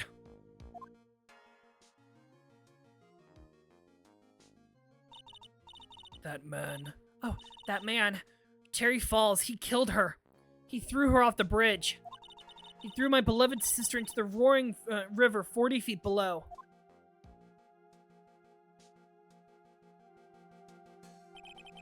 These 5 years, all I wonder is why? Why? Why? Why? Why did she lie? That's all I wanted to know. So that's why you called her. You wanted to hear the truth from Valerie herself. Yes, but I forget what she looked like. So I tell her to wear a scarf. I don't want to hurt her. Just ask why. Why? Why did you lie? Why did you betray me? I have a feeling. I know. I think Dahlia played both of them. Because I don't think Valerie was actually in it. No, it's not good. I just wanted to hear the answer come from her mouth. That's all. So that's why you made a crazy escape like that. Just one thing, Zebra Boy. My senses are tingling all over. Tell me, Mr. Fawles, where is it? Huh? Where's what? Come on now, kitten. The ransom. The $2 million diamond. Oh shit, where is it? Remember that now? Did you give it back to Pops? Did the police take it? I don't know. Huh? You don't know? No, really, I don't know. It's gone. With Dahlia.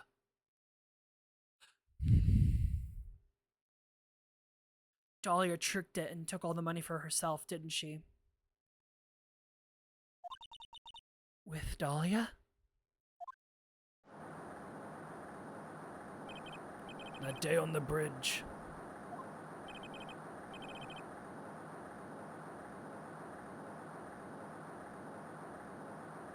Dahlia put it in backpack. And then she jumped. Now gone. With Dahlia. Gone. Forever. Into Eagle River.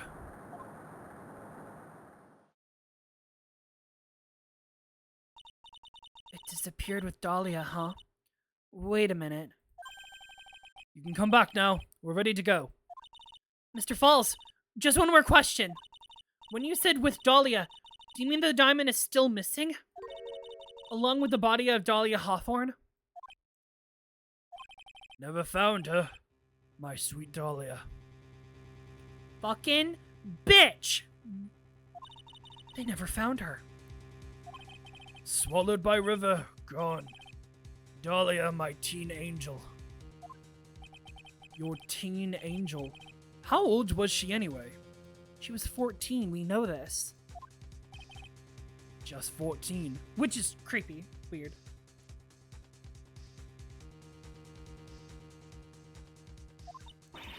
$14?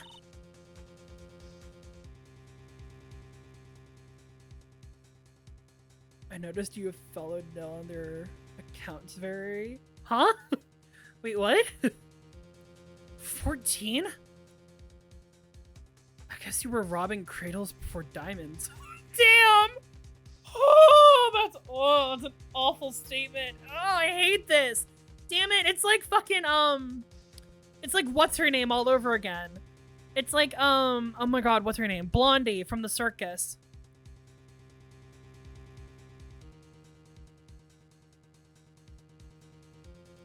Izzy's account's birthday. Oh.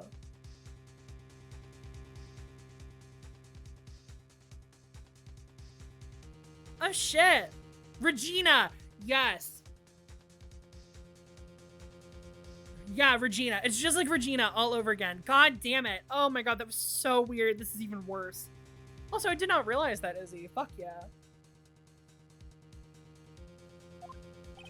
She plans a fake kidnapping and disappears into a river with a rock worth 2 million. Man, oh man. Angels these days. Fawles takes the fall and gets a one-way ticket to death row. Is Dahlia Hawthorne an angel or is she really a... It's time, kitten. Looks like we have a few more aces up our sleeve now. You bet. My ass has been here since day one. Yeah, you have. You've been here since day one. And I respect you for it. A diamond. A $2 million gem. Used as ransom for Dahlia, lost to Eagle River 5 years ago. The training wheels come off now, Mia. You gotta strike while the iron is hot. That's one of my rules. Remember it. February 16th, 1:49 p.m. District Court courtroom at number 4.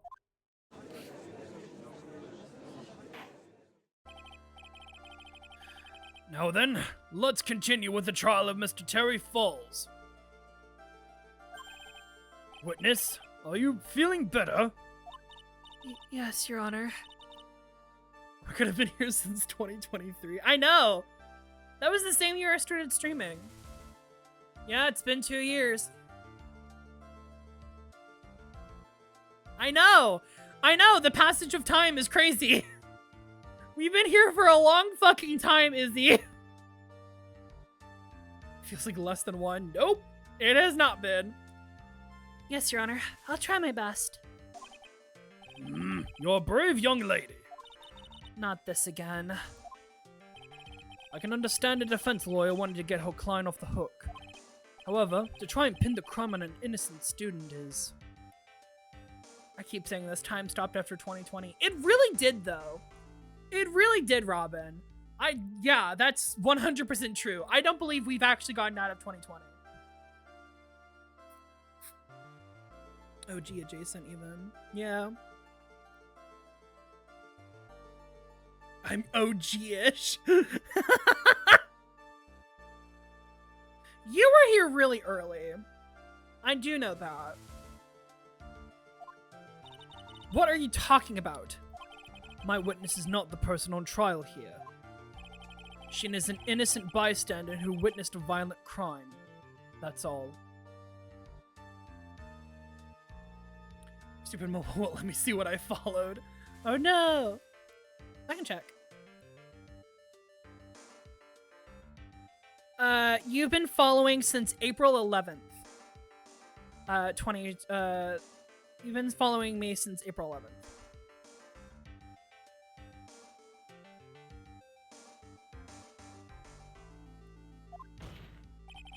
What possible reason would a girl like this have for murdering a policewoman? It's certainly hard to imagine this woman as a murderer. Her motive, huh? I figured that's what I have to establish next.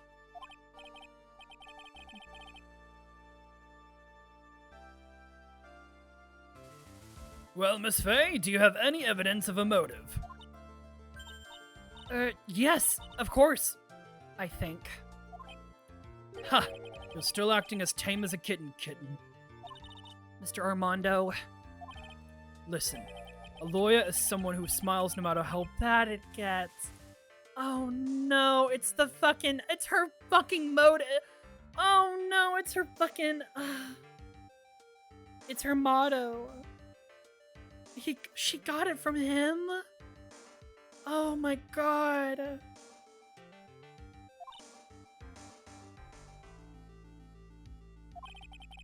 Smiling on the outside while your guts are twisting in knots is the mark of a pro. Maybe so, but I wish you would quit grinning at me like that. Excuse me. May I speak, Mr. Judge? Of course! Mr. Judge is ready anytime you like. Oh, God. I'd like I like to say something. Some people here are suspicious of me, right? That's why. I at least wanted you, Mr. Judge, to know that it's not true. I see. You're such an honest and upstanding young lady. Motto for Armando. Motto from Armana. Oh, God. Looks like this witness is a real professional. What do you mean? Look at that 100-watt smile. Just when things are darkest for her, click, she lights right up. Very well then, let's hear what the witness has to say. Oh, God. Melissa Foster's history.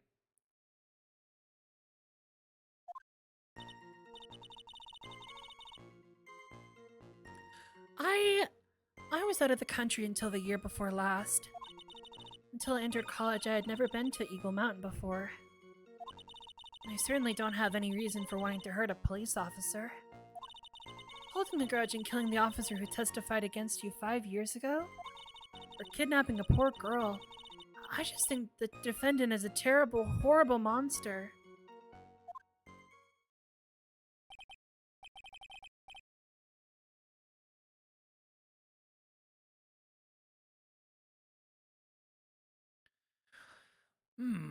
Out of the country. It says April 11th, which makes no sense. Why does it make no sense? I guess I did start on the... Technically started on the... I don't remember anymore, actually. Out of the country, eh? Precisely. Furthermore, she has no possible motive for committing a murder. She has no positive motive for committing murder. Indeed. His patients was here first, no? They were, yeah.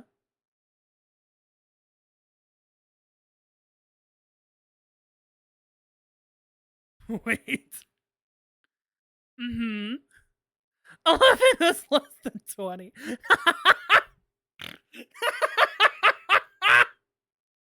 No, yeah, the math checks out. Oh my god.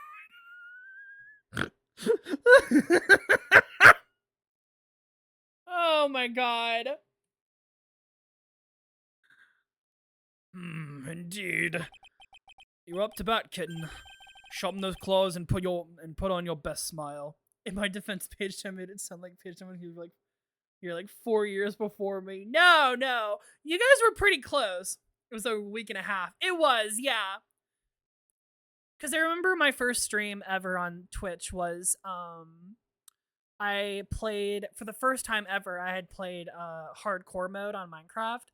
That was the one and only stream I had ever done of that, because at the end of that stream, I died. As I was wrapping up, I had died by a drowned. And Paige Time was my one and only viewer at the time, and then they followed at the end of that stream. And then I remember, I think you followed when I started playing... That was around the time I started playing 999, I think? Sounds about right. That feels right in my mind.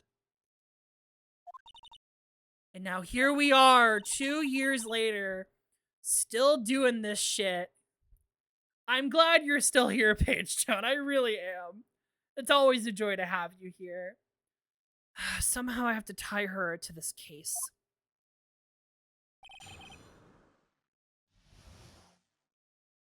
I guess we'll just press everything. I was out of the country until the year before last. Tell us about that. So what country were you living in? What country were you living in then? We were all living abroad, but after my parents were killed.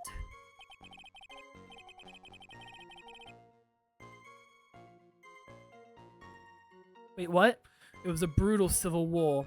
She had to try to make her way back home alone. I lost everything. I didn't even have any personal identification. What kind of sob story is this? What do I do? Should I press her for details? I don't think so, no. Don't think we need to quite yet. There's nothing I can do about her claim to have lost all of her identification. All I can do now is wait to find some other evidence about her real identity. Very well then, Miss Foster, please proceed. Till I entered college, I never had been to Eagle Mountain before.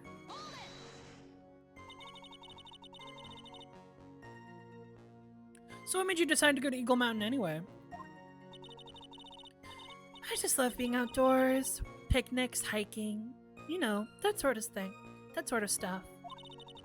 You don't look like much of a hiker to me, but you do look like a digger of sorts. Damn. But Eagle Mountain is a 2-hour drive from here and no trains run through there. There are plenty of mountains that are closer and easier to get to. Well, I went there once with the college hiking club. I fell in love with its stark, desolate beauty and its cold yet romantic gloominess. Whoa, what a way to describe it. Didn't know you were such a goth. By the way, what is the name of your college? The prosecution objects to any questions that involve the witness's private life. Oh? All that matters is that she is the material witness to a crime. The witness does not need to respond to questions that are clearly malicious and with intent.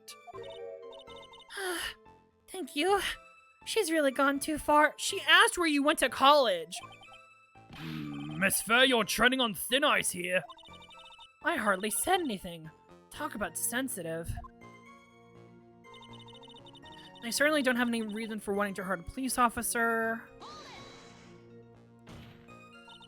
Perhaps, but your behavior that day was very suspicious. Not only have you contradicted yourself here in court, but you know things that you shouldn't. For example, the scratches on the trunk of the car. Well, that's... Oh god. Unfortunately, Miss Fair, your last statement proves nothing. Oh really? And why is that? The witness came to the police station once to identify the suspect. It's entirely possible that at the time that officers showed her this photo. That seems like a rather serious mistake. That's the oldest trick in the prosecutor's book. That's not fair. That wicked inmate. I'll never be able to forget that horrible day. Holding a grudge and killing an officer who testified against you 5 years ago.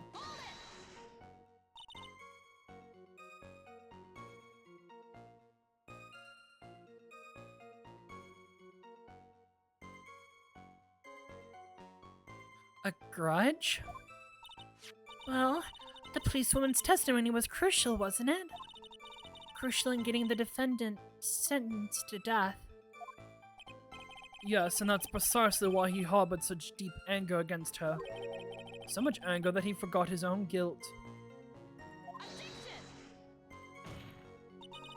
My client has always maintained that he's innocent of those charges. He seems rather forgetful. Your client, I mean. What does that mean? Not only did he forget about what he did, but he forgot the poor policewoman as well. What do you mean by that? Your client.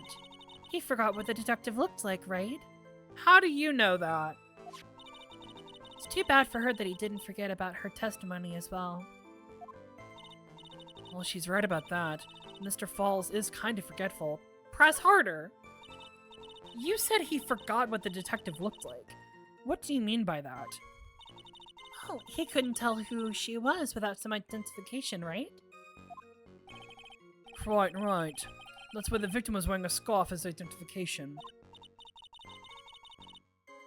Why, if I hadn't been wearing a white scarf that day...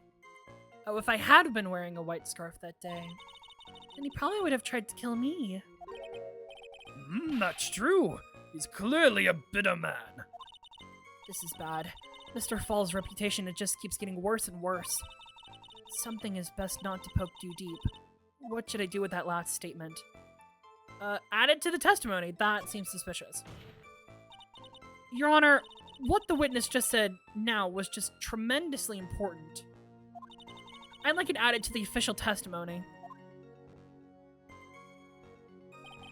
The prosecution has no objection. After all, the defendant is a killer and a mentally unbalanced one at that. That testimony only helps further prove that point. No, that's not why I... Enough. Witness, if you would. My pleasure, Mr. Judge. I guess I'm lucky I wasn't wearing a white scarf.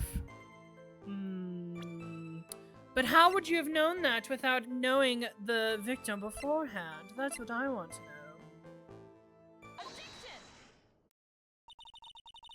It's true, Mr. Fawles did have instructions to Valerie Hawthorne about their meeting. The note that she'd said oh my god. The note that she left said, wear a white scarf for identification. Yes, what about it? Isn't it obvious? Doesn't it strike you as odd? That note was a secret piece of evidence. How is it that the witness knows about it? Got you now. Come on. Order! Order! It is odd, isn't it? Well, Mr. Edgeworth, did you show top secret evidence to the witness? Your Honor, I certainly never gave anyone permission to do such a thing. In that case, the only way the witness could have known about the note was... Just a moment. Of course I didn't know about the note. Just, I saw it when it happened with my own eyes. When the victim went to see the killer, she used her own scarf to signal him. That's why I assumed the signal was a white scarf. I suppose that makes sense. Come on, Mia, you can't let her weasel her way out of that easily. Witness, sorry, but your explanation isn't going to work here. But why? It's true, that's what I saw. Impossible. There's no way you would have seen this, there's no way you could have seen the victim use a white scarf to signal him because it's not white. You've said several times in your testimony that the victim was wearing a scarf. A white scarf, correct? Yes. Is something wrong? That's what I'd like to know, Miss Foster. Have a look at this. It is the victim's scarf. So I just remembered something. What does the note actually say?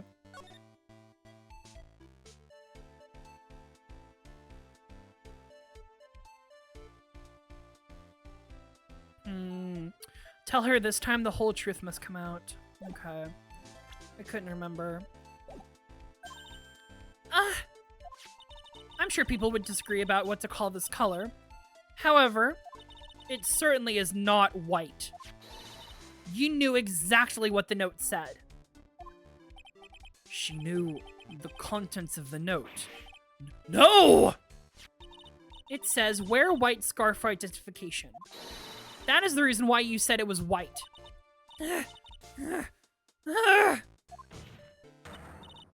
Well, Miss Foster.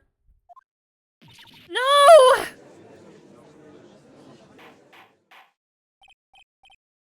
Order! Order! Order! Mr. Edgeworth, I'm waiting for an explanation. I'm quite sure this note hasn't been leaked to the public. And yet, the witness knew exactly what the note said. At the time of the murder, the number of people that knew that were quite limited. Terry Fawles is one. The person who wrote the note, Valerie Hawthorne, is another. And finally, one more person. Did you say one more person? That's right. A person that no one would have suspected. Ooh. Have you figured it out, kitten? Yep. The third person that knew the contents of the note was... Dahlia Hawthorne, Valerie's younger sister. Victim of the kidnap murder. Fell from the bridge, no body found. And that person is Dahlia Hawthorne. Dahlia Hawthorne? I've never heard that name before. Look at the victim's note. This is what it says. Talk to Dahlia. Tell her that this time. Tell her this time. There is her name. Right there. What's this? So, who is this person? This Dahlia Hawthorne? Miss Faye must be desperate if she's trying to bring the dead back to life. The dead? Dahlia Hawthorne was the victim's deceased younger sister. She was killed in a crime 5 years ago. Killed in a crime? You don't mean... Yes, she was kidnapped and killed by Terry Fawles.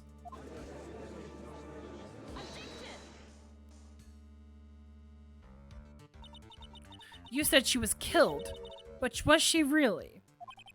What are you implying? Of course, people thought she had died 5 years ago, when she fell off Dusky Bridge and was lost in the Eagle River. However, her corpse was never found. Get his ass. She was oh my god. Oh, I need to take a sip of a drink. She was declared legally dead 5 years ago. As far as the law is concerned, Dahlia Hawthorne is officially dead. Oh my god. Thank you for the hydrate to dehydrate page, Town.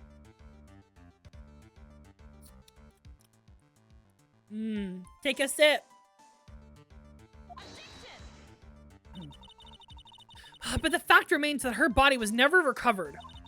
Dahlia Hawthorne was 14 years old 5 years ago. If she were still alive, she would be 19 now. Melissa Foster. I believe that's the same age you are. Even you couldn't. Miss Faye, you're not saying... But I am. That's precisely what I'm saying. This witness before us is the girl that was kidnapped and killed 5 years ago. This girl is in fact Miss Dahlia Hawthorne. What?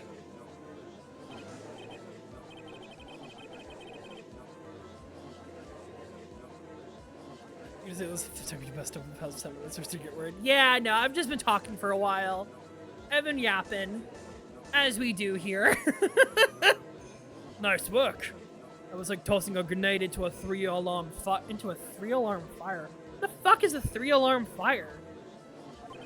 But unless you can tie the loose ends together, you're nothing but a hit-and-run arsonist. I understand. If I can expose her true nature, I can turn this whole case on its head. Now is my chance to make Mr. Edgeworth squirm. I bet you would love that, wouldn't you?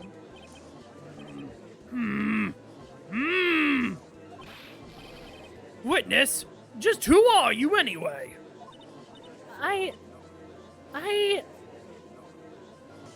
Oh, number of alarms equal the number of houses that respond. Number of firehouses that respond. Huh. You learn something new every day. Also, hello, Astro Dude. Hello. How you doing, darling? Streamer and chat mess up plenty. It's very common. Oh yeah. Welcome to my channel. I don't know how to speak English sometimes, and it gets the better of me. And sometimes we say some fucked up shit because of it. I didn't think it'd come to this. That's enough. You don't have to say any more, witness. Yes, I understand. What? Mr. Edgeworth, explain yourself! Your Honor, I have an admission to make. I honestly never thought the defense would pursue this matter this far. Oh my goodness! Spooky Boy 175, thank you for the follow. Welcome. Welcome to the family. Mwah! I'm glad you're enjoying it so much. Thank you. You don't mean... What? Yes. The prosecutor's office isn't filled with fools, you know. Naturally, we conducted full background checks on all of our witnesses. What did he say? Ha! Looks like the kid knew. He knew our true identity from the get-go. No way! But then why? If you hadn't revealed her secret, he wasn't going to say anything about it. He wanted her. All he wanted was her testimony. So he made a little trade. Let me introduce you to the victim's younger sister, Miss Dahlia Hawthorne. Oh boy! Dahlia, it's time. But, I thought she died 5 years ago. We thought so as well, but, well, as you can see. Why? Why did she hide her identity for 5 years? That has nothing to do with the current case. No, I think it does actually. She was merely an accidental witness to a crime. Accidental? I don't believe that for a minute. For the last 5 years, she's been playing the role of victim. And now we find her acting suspiciously at the scene of another murder. Really, Miss Faye, I must say your strategy here is painfully obvious. You're trying to pin your client's crime on an innocent witness in order to win. At any cost. How dare you?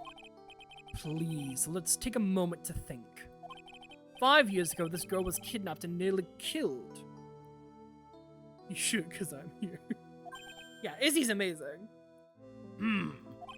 But even worse than that, 5 years later, Dahlia Hawthorne lost something much more precious. Her big sister. Miss Faye must be insane to even suggest that she murdered her. What?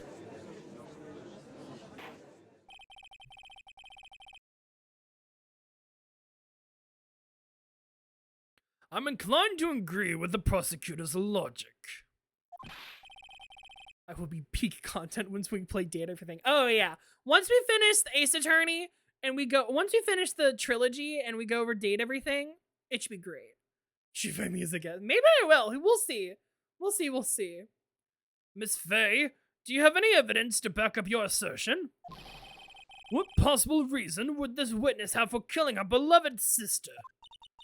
Well, you see, I thought I was winning, but somehow he turned it around on me. Ha! I think you need a little push in the right direction, kitten. The defense is prepared to The defense is prepared to support evidence of. Oh my god! Why is this sentence so hard to read? The defense is prepared to present evidence supporting our claim.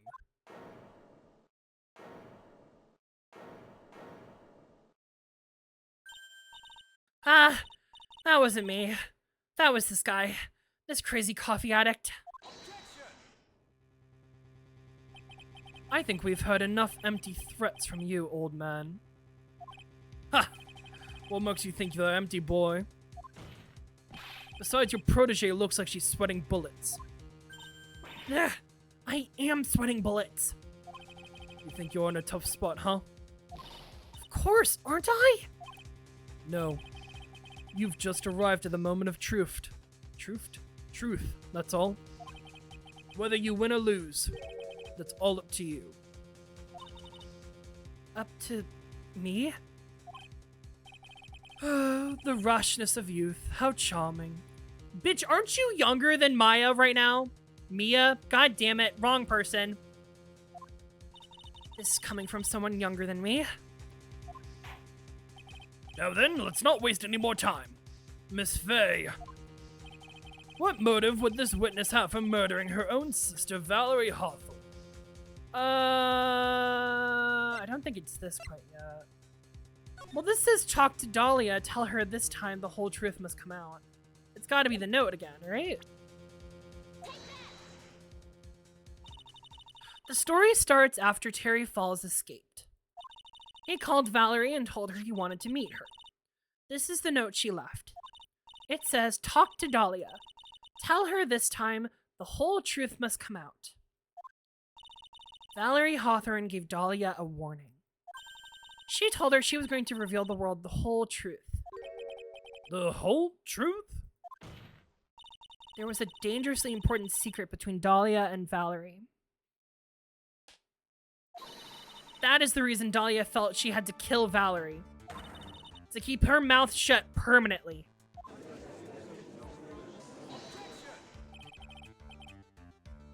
A terrific story, Miss Faye. If you like fiction, that is. Enlighten the court, Miss Faye. What is the secret that is so important? Where's your evidence? Dahlia and Valerie Hawthorne and Terry Fawles. There's only one important secret that connects them all. Oh yes, I know this secret. Your Honor, the defense would like to request further testimony. What testimony? Regarding the kidnapping 5 years ago, we believe it explains a lot of things, such as the nature of the important secret between the Hawthorne sisters. Oh yeah, this is fucked up. Oh, to murder your sister because you betrayed them is fucking crazy. Very well. I'll grant your request for further testimony. I know it will be painful for you, but can you enlighten us once more, my little maple? Ugh, don't ever say that ever again. Yes, I'll try, Mr. Judge. Putting on the old charm one more time, Dahlia. But this will be the last time you hide behind your womanly wiles. 5 years ago. 5 years ago, I was kidnapped by Mr. Fawles.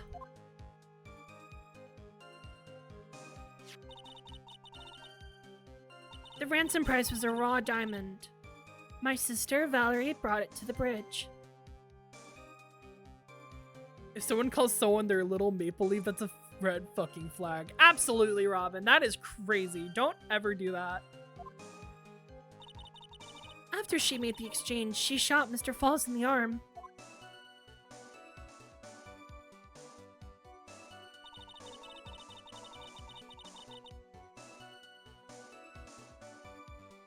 That's when Mr. Fawles tried to kill me by shoving me off the bridge from behind. I survived, but I was afraid that I might be kidnapped again for my family's money. So I decided to change my identity and start a new life.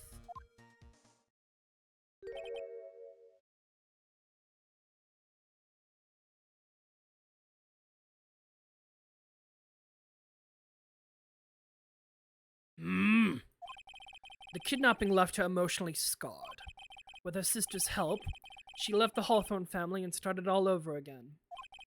And were to believe after all that she murdered her sister? Preposterous.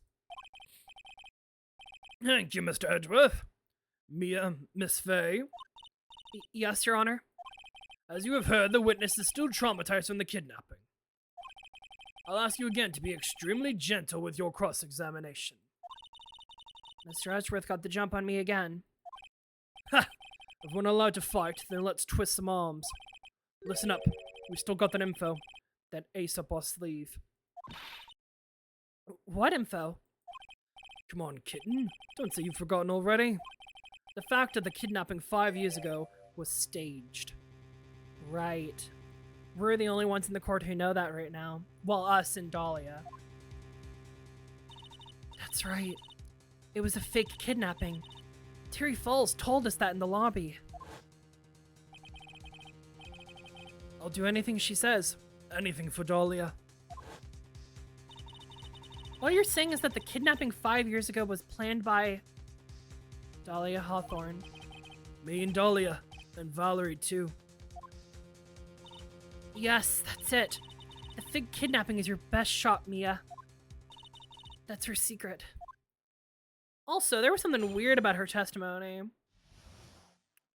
5 years ago, I ran into the ransom. Tried to shove me off from the bridge from behind. Aren't there like rocks on the behind? Yeah, no, she would have actually died if that were the case. That is not what happened.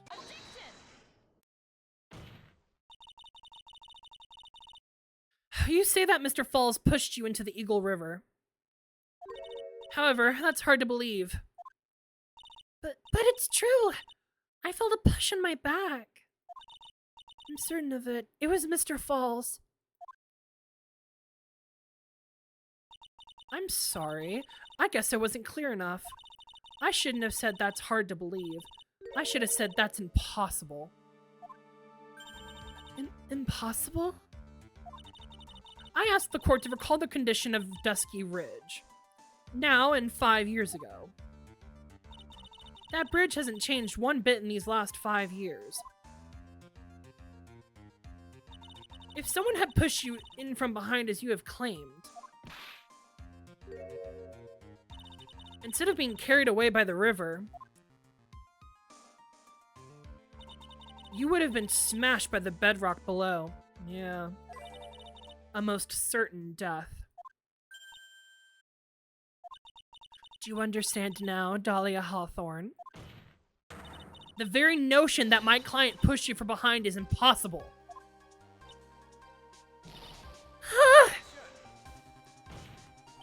Your Honor, this event occurred 5 years ago.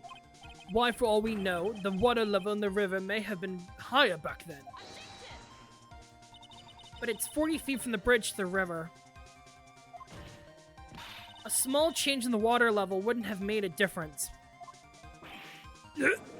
Haha, get his ass. Put him in his place. You're right. If the events occurred as the witness has testified, then the defendant couldn't have pushed the witness into the river. Young lady, what is the meaning of this?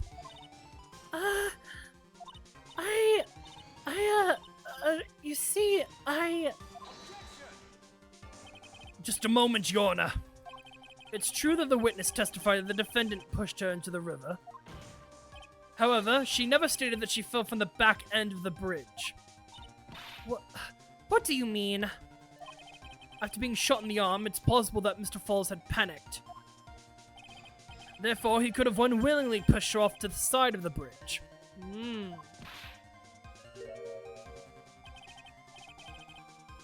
If that's true, she would have fallen into the river. Well, Miss Hawthorne, is Mr. Edgeworth's explanation correct?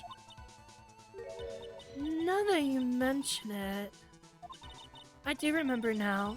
When I fell off the bridge, my skirt got caught in one of the bridge's side wires. You cannot be serious. Order! Order in the court! It seems Miss Faye's assault has finally reached its conclusion. Oh, shut up. Stop being so smug. Not now, Mia. This is no time to retreat.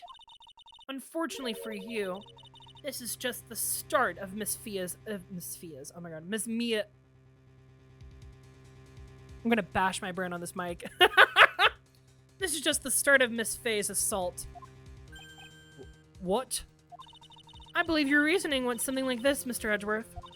After being shot in the arm, it's plausible that Miss Fawles panicked. Therefore, he could have unwillingly pushed her off to the side of the bridge. Words! They're hard! However, once again, I am forced to say that's impossible. Ridiculous! What's so impossible about it? Do you need a moment? Nah, I'll be fine. Listen, I'm really fast when it comes to talking, and sometimes my brain does not catch up with what I'm seeing on the screen, and I flub my words. And it happens often. Yeah, it's a commonality. Apologies. I do try to correct myself when my brain oh my god. When my brain finally catches up to what I'm saying and what is being written on the screen. Because your flawed logic contradicts the court record. Oh god, what does it contradict? What does it contradict? What do we... If Dill does it, I do. Yeah.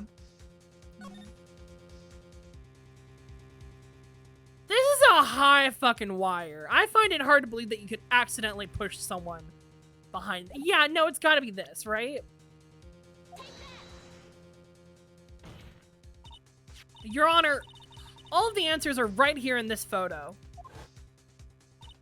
Take a look at this wire. Oh, take a look at the wire supporting both sides of the bridge. They extend up to about 5 feet off the ground. It would be impossible to push someone off from there. No! But let's remember the size and strength of the defendant. Wires like this wouldn't be a problem for him. He could have easily picked up a 14-year-old girl and thrown her off. Not with an injured arm. So young and already so forgetful, Mr. Edgeworth. Mr. Fawles had been shot in the right arm. Ah! Chet fails to spell. Don't pink them, no. Do not do that, Izzy. Stop. And more importantly, Valerie Hawthorne had her gun trained on him at point-blank range.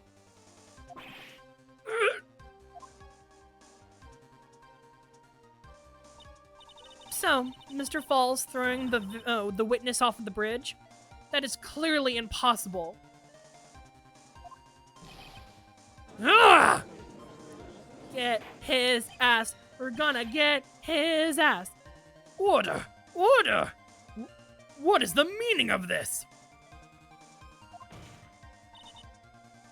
Dahlia Hawthorne, you jumped into the Eagle River intentionally. What? What is this? Indeed, what do you mean by such a ridiculous remark? Yes, it's ridiculous. My sister was there to help me. She had her gun and handcuffs. She could have saved me. Jumping to a raging river like that, it would have been suicide.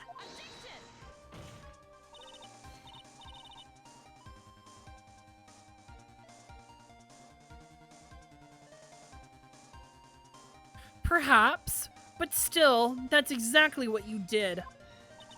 You were probably confident that you would handle the swift current, but even more so, the witness had a much more compelling reason for jumping into the river. Oh, then what was it? What was so important that she had wanted to jump into the river?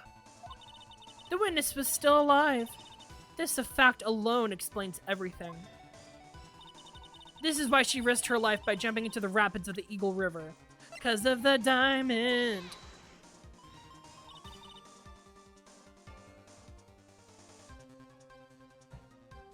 "5 years ago. Something else disappeared along with Dahlia that day. The item that Valerie brought up to the mountain with her. The $2 million diamond. Ah! No, it can't be! Do you play Mahjong? Mahjong? Don't believe so, no. No, I have not. Ow. Get his ass! Yes. Dahlia had it all planned from the beginning. I used to. Oh my god.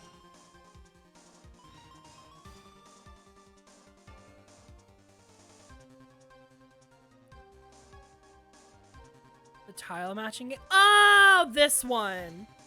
I've never played this before. I kind of want to, though. It looks so much fun.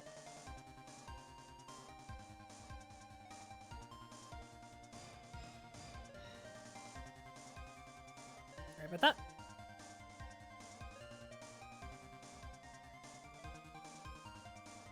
I started to play a lot more. Ooh! Ooh, that sounds like fun. I love the actual game. It's so much fun. There's an image of a child helping. I'm gonna set up the board in game once. Well, aw. I bet I've only ever played online. Ah. Oh, ow. Oh, gosh. Oh, oh no. Oh, oh, that's weird. It's fun when I do. Haven't played in months. Fair enough. The $2 million. She was gonna keep it for all for herself. She forced Mr. Fawles to help her fake the kidnapping.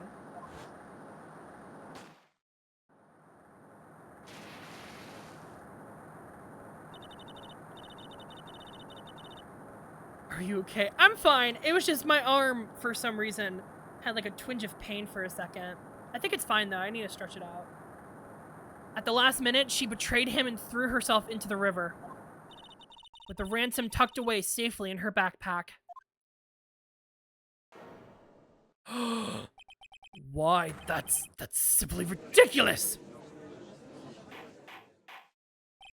Order! Order! Your Honor, 5 years ago the witness was only 14 years old. Do you really think a 14-year-old is capable of such a demonic plan? This woman is a demon. And there is one more person who helped her make a demon out of her. Her sister, Valerie Hawthorne. You mean the victim was involved in the kidnapping plot as well? But she was a detective then. You're saying she participated in her sister's kidnapping? Precisely. I'm sure that it weighed heavily on her conscience for the past 5 years. This is the sole reason behind the victim's murder. What do you mean by that? On the day of the murder, after receiving the phone call from Mr. Fawles, Valerie called her sister Dahlia. And then she told her that what she was planning to do. Planning to do? She was going to tell the whole truth, As she wrote in her note. That is what sealed Valerie Hawthorne's fate. Oh shit.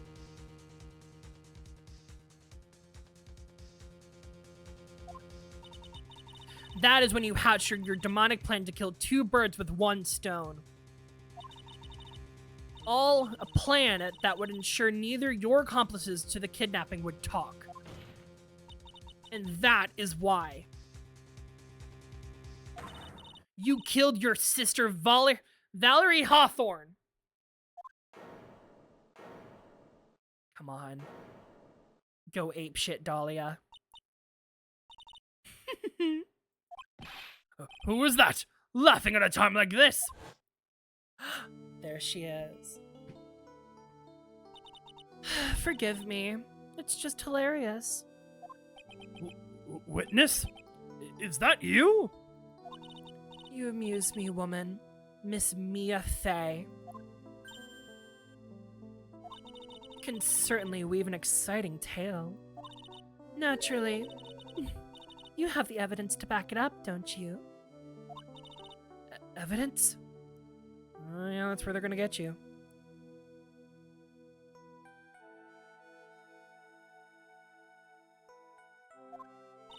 Evidence that I planned the kidnapping, of course. At 14, I plotted it with Mr. Fawles and my sister.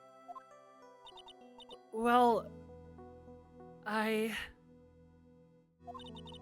one more thing. What happened to the $2 million diamond? You can't provide evidence to at least show that. Well, Miss Fey? I don't know. What a joke. You, Miss Fey. Are you stupid or something? God, she's so evil. I love her. How can I prove a fake kidnapping that happened 5 years ago? Choose 2 voices, one soft and angelic and one lifeless. I know, I try, but... I try to do her voice. But I feel like there's just so much, like, anger deep within her. It's not just lifeless, it's just, like, fury. Like a demon. It is literally, like, they say that she is. Like, she is an angel and she is a devil. Like, she plays this angelic voice, and then also she is demonically sweet as well. And that's what's more terrifying about her. I don't even have decisive proof of Valerie Hawthorne's murder.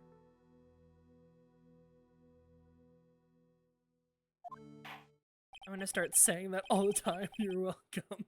Amazing. Hottie, hottie, like a bag of Takis. Well, it seems that we've come to the end. To be honest, the witness's behavior does raise certain suspicions. However, I am forced to reject the assertions made by the defense. Of course you are. Is this it? Is it really over? That girl has made a fool of me and there's nothing I can do about it. Ha! Without evidence, the trial is over? Who decided that? Mr. Armando! Come on now, kitten. Haven't you figured it out that you can make your own rules? For example, even if there's no evidence, there's still testimony. Testimony?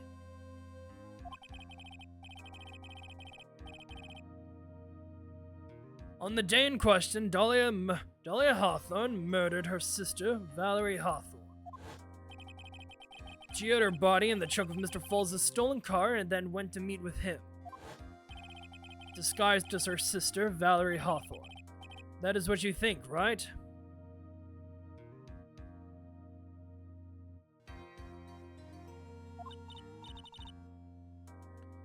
Yes, that's right.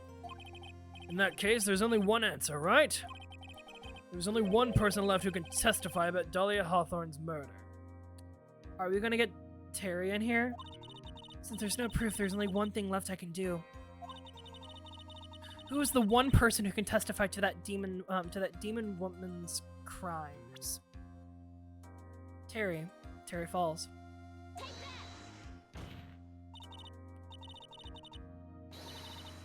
Your Honor, the defense wishes to call a new witness.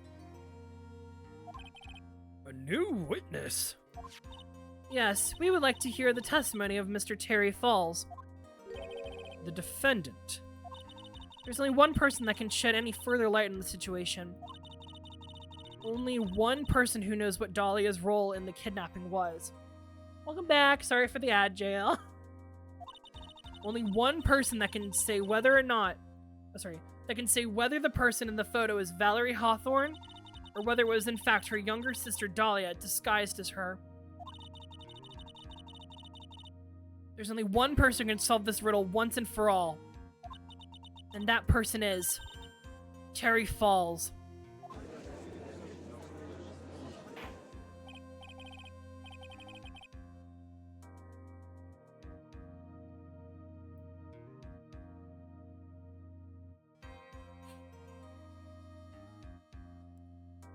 Well, Mr. Edgeworth, what is your take on this? Why not? The prosecution has no objection. Very well. Bailiff, bring the defendant to the witness stand. This is my last chance, Mr. Fawles. My last chance to establish Dahlia's guilt. You're all I have left. Oh god, hopefully this goes well. Defendant, you have heard everything that has been said up to this point, yes? I don't believe it. No way! Dahlia died 5 years ago. Valerie betrayed me. Mr. Fawles. I don't know what she said to you 5 years ago, but one thing is clear. Dahlia is very much alive, and you were used for $2 million. That's not true. Mr. Fawles, there's only one question I want the answer to. 2 days ago on Dusky Bridge, who did you meet? Was it Valerie Hawthorne, or was it Dahlia Hawthorne? Dahlia, did you betray me? 5 years ago, she promised never, ever betray each other. Terry. Dahlia! It's true! You are alive! You don't trust me anymore? That makes me sad. Tell the truth, the real truth! I believed in you! I shouldn't need to say it. You should already know. But Oh, but there is one thing I will say. My life is in your hands right now, Terry. Yeah. I will allow Mr. Fawles to testify once and only once. Well then, Mr. Fawles, your testimony, yours will be the final testimony in this trial.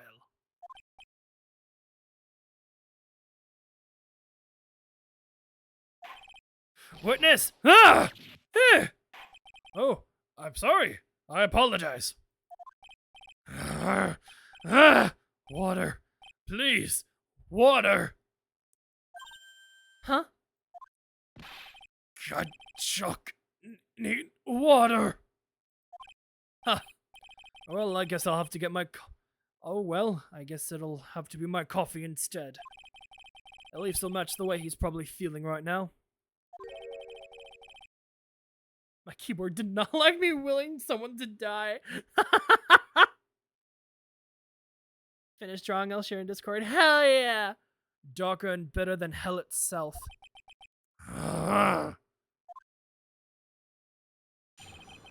Oh, who Terry Fawles saw.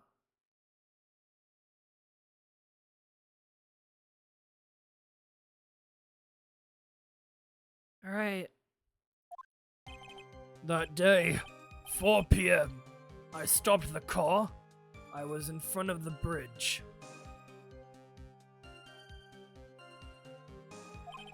She wasn't there, so I waited on bridge.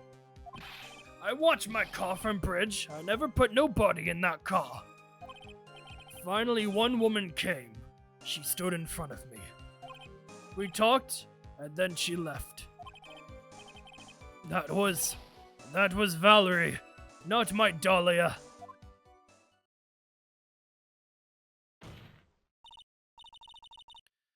Mr. Fawles, you're covering for her. Do you think she would do the same for you? That's enough, Miss Fay. His last statement was a fitting way to end the testimony. Oh my god. His last statement was a fitting way to end the final testimony of the trial. Well then, Miss Fay, please proceed with your cross-examination. Is this how you want to end, Mr. Fawles? Another guilty verdict to go along with your death sentence? There's only one person who can stop you, kitten. I think. Who Terry Fawles saw. There's a stopping card in front of the bridge. She wasn't there, so I waited on the bridge. Wait a minute. Wait a minute. She would have been there in front of you. She would have gotten there first.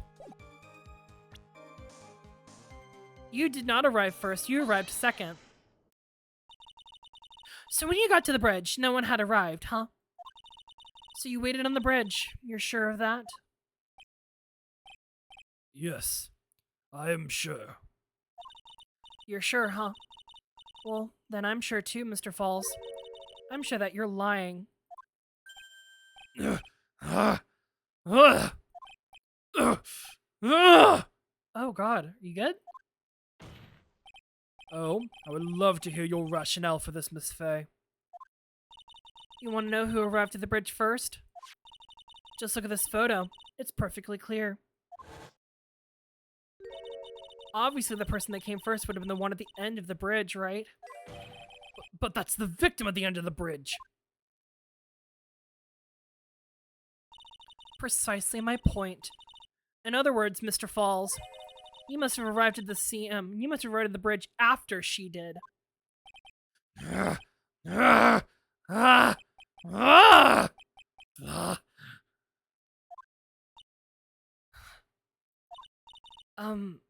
Mr. Fawles, please don't get so worked up. We just want the truth.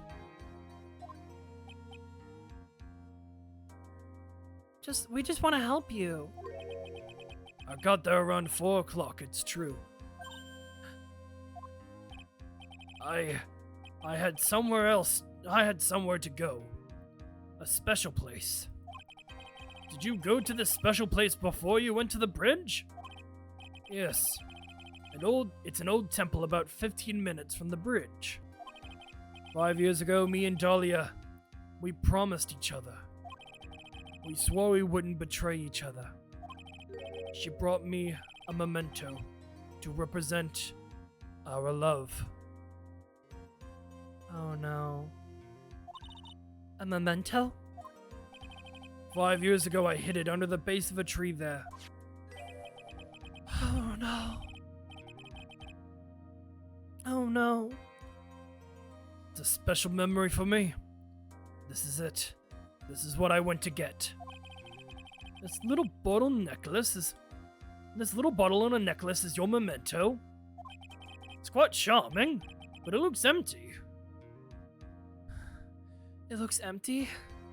Oh no. Your Honor, you heard what my client said. He arrived at the scene at 4 o'clock. But then he left his car unattended and walked away. He was gone for approximately 30 minutes. With that much time, Dahlia Hawthorne could have easily hidden the body in the trunk of his car. No! Indeed, there certainly was enough time for it. I've still got a chance. Mr. Fawles, there's no mistaking it. Gary, you didn't. No. Huh? Mr. Fawles? No! That's enough. Please. Witness? I promised her 5 years ago, if it ever happens, that we cannot trust each other no more. Then we're supposed to drink a bottle. No! Stop the trial! Your Honor! We need a recess! I was stupid. Couldn't keep promise. So I did it. I drank this. No! We were so close! Just a little bit more! I was gonna prove you innocent! No. Don't want that. Don't trust self. Maybe kill again. Kill sweet Dahlia again. Mr. Fawles! Mr. Armando. Thanks for the coffee.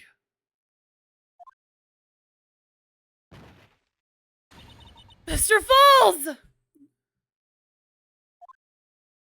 Oh my god.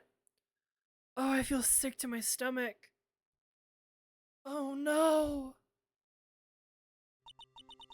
And so my first trial ended. Suddenly and tragically. It ended with no winners. Only losers.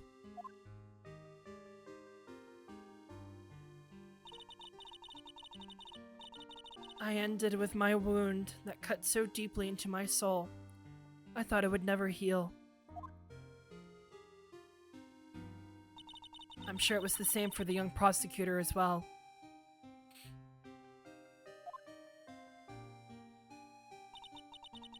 But one person.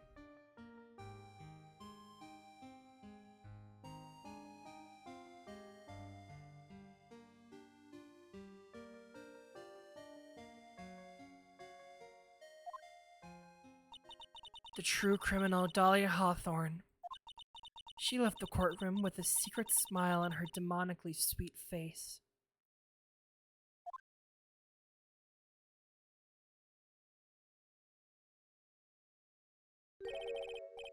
Unforgivable, that witch. You into the player in 3-1. The first time I appeared in court was a year ago. But that trial traumatized me so badly I thought I'd never set foot in another courtroom again. That's why she was traumatized, because her first defendant killed himself in the courtroom. Oh no. God damn it. Oh my god.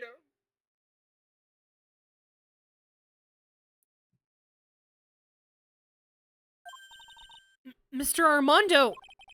We were so close to the truth. It was right there in front of us. You were just a little too soft, kitten. It's my fault. It's all my fault. Mr. Fawles killed himself. Don't cry, kitten. You're gonna make my coffee all salty. I knew it. I knew I wasn't cut out for this. Mia. Oh my god, it's his music. Oh my god. Don't you get it? You can't cry yet. Oh my god.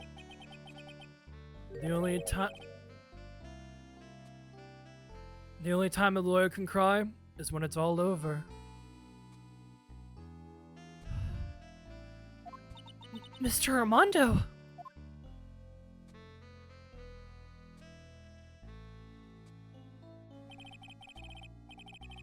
No matter how tough the case, no matter how bitter the memories, they always fade over time.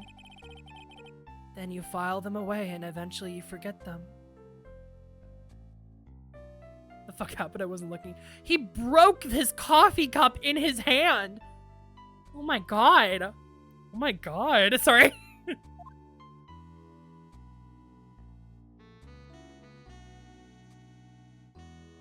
How did you get there, Phoenix? 1 year later in this very same courthouse. 1 year later in this very same courthouse, I myself got wrapped up in that case. Yeah.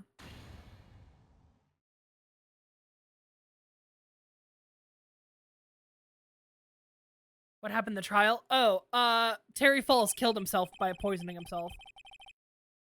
Only after that did Dahlia Hawthorne get put on trial for her crimes. Oh, look at her. The verdict that was ultimately handed down to her was guilty. Guilty, of course. Naturally, when the verdict was read, she had a perfect, angelic smile on her face.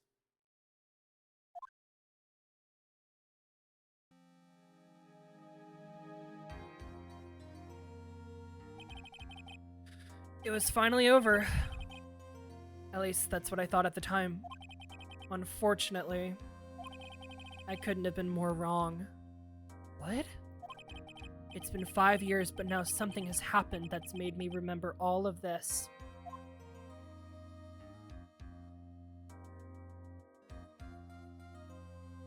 Tournament beginnings. End.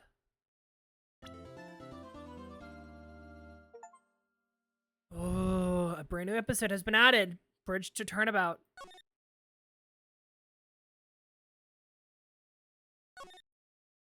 Alright, well, let's look at what episode 5 has to bring us, and then we will end stream there. Oh my god, who's that? Oh wait, that's Ami. Shishido. The treasured Korean village heirloom, whose name means 7-branch sword.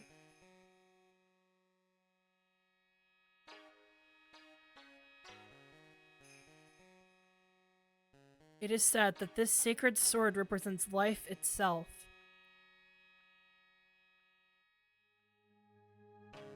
Though the branches may appear to be infinite, the choice is limitless.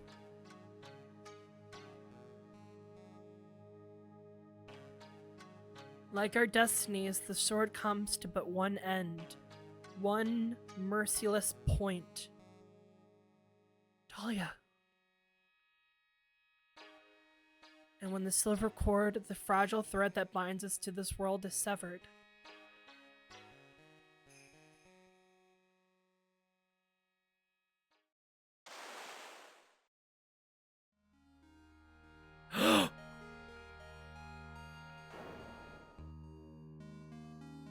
The illusion is revealed and the implicity of fate is finally laid bare. Implaceability? I don't know.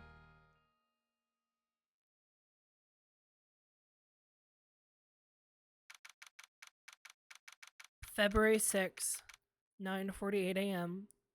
Wright & Co. Law Offices. And that is where we'll find ourselves next time. Holy shit.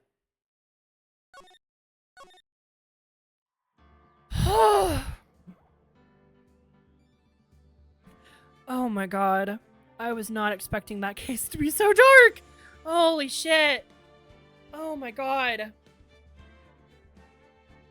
Well, we have one last case to solve before we can finally wrap up this game. Holy shit. Thank you all so much for coming by and hanging out with me, as always. Let me turn this on again. Here we go. Thank you all so much for coming by. Thank you, Pagetown. Thank you, Izzy. Thank you, Genesis, Carmelo, Unstoppable, Robin, Spooky Boy. Also, oh my god, there was one more person who was chatting by. What was their name? I'm so sorry. Oh my god. Oh, there was one more. Oh, and they were telling me cool shit. Who was it? Astro Dude. Astro Dude as well. You're American, right? Yes, I am. Sadly, from the US. Yes, you. Yes. Astro Dude. Yes, I like to shout out people who chat and hang out with me. Of course, everybody and anybody else who was, lurking, watching, and having a good old time with me. As always, I stream here on Twitch, Thursdays and Saturdays at 5:15 p.m. Eastern Standard Time. I have a Discord server where people hang out, chat, and have all the other stuff. Also, all stream updates get posted on there. I have a YouTube channel of the same name, NihilLights, that has all of my previous streams uploaded. There's a lot of them. Thank you again to SpookyBoy175 for the follow. Welcome to the family. Mwah! And yeah. Oh my god, I'm still shaking from that case. There is a drop in my stomach that has not left me since I turned off the game. Okay. Oh god. I am terrified to see what this game has to bring to us. But we're gonna find that out next time.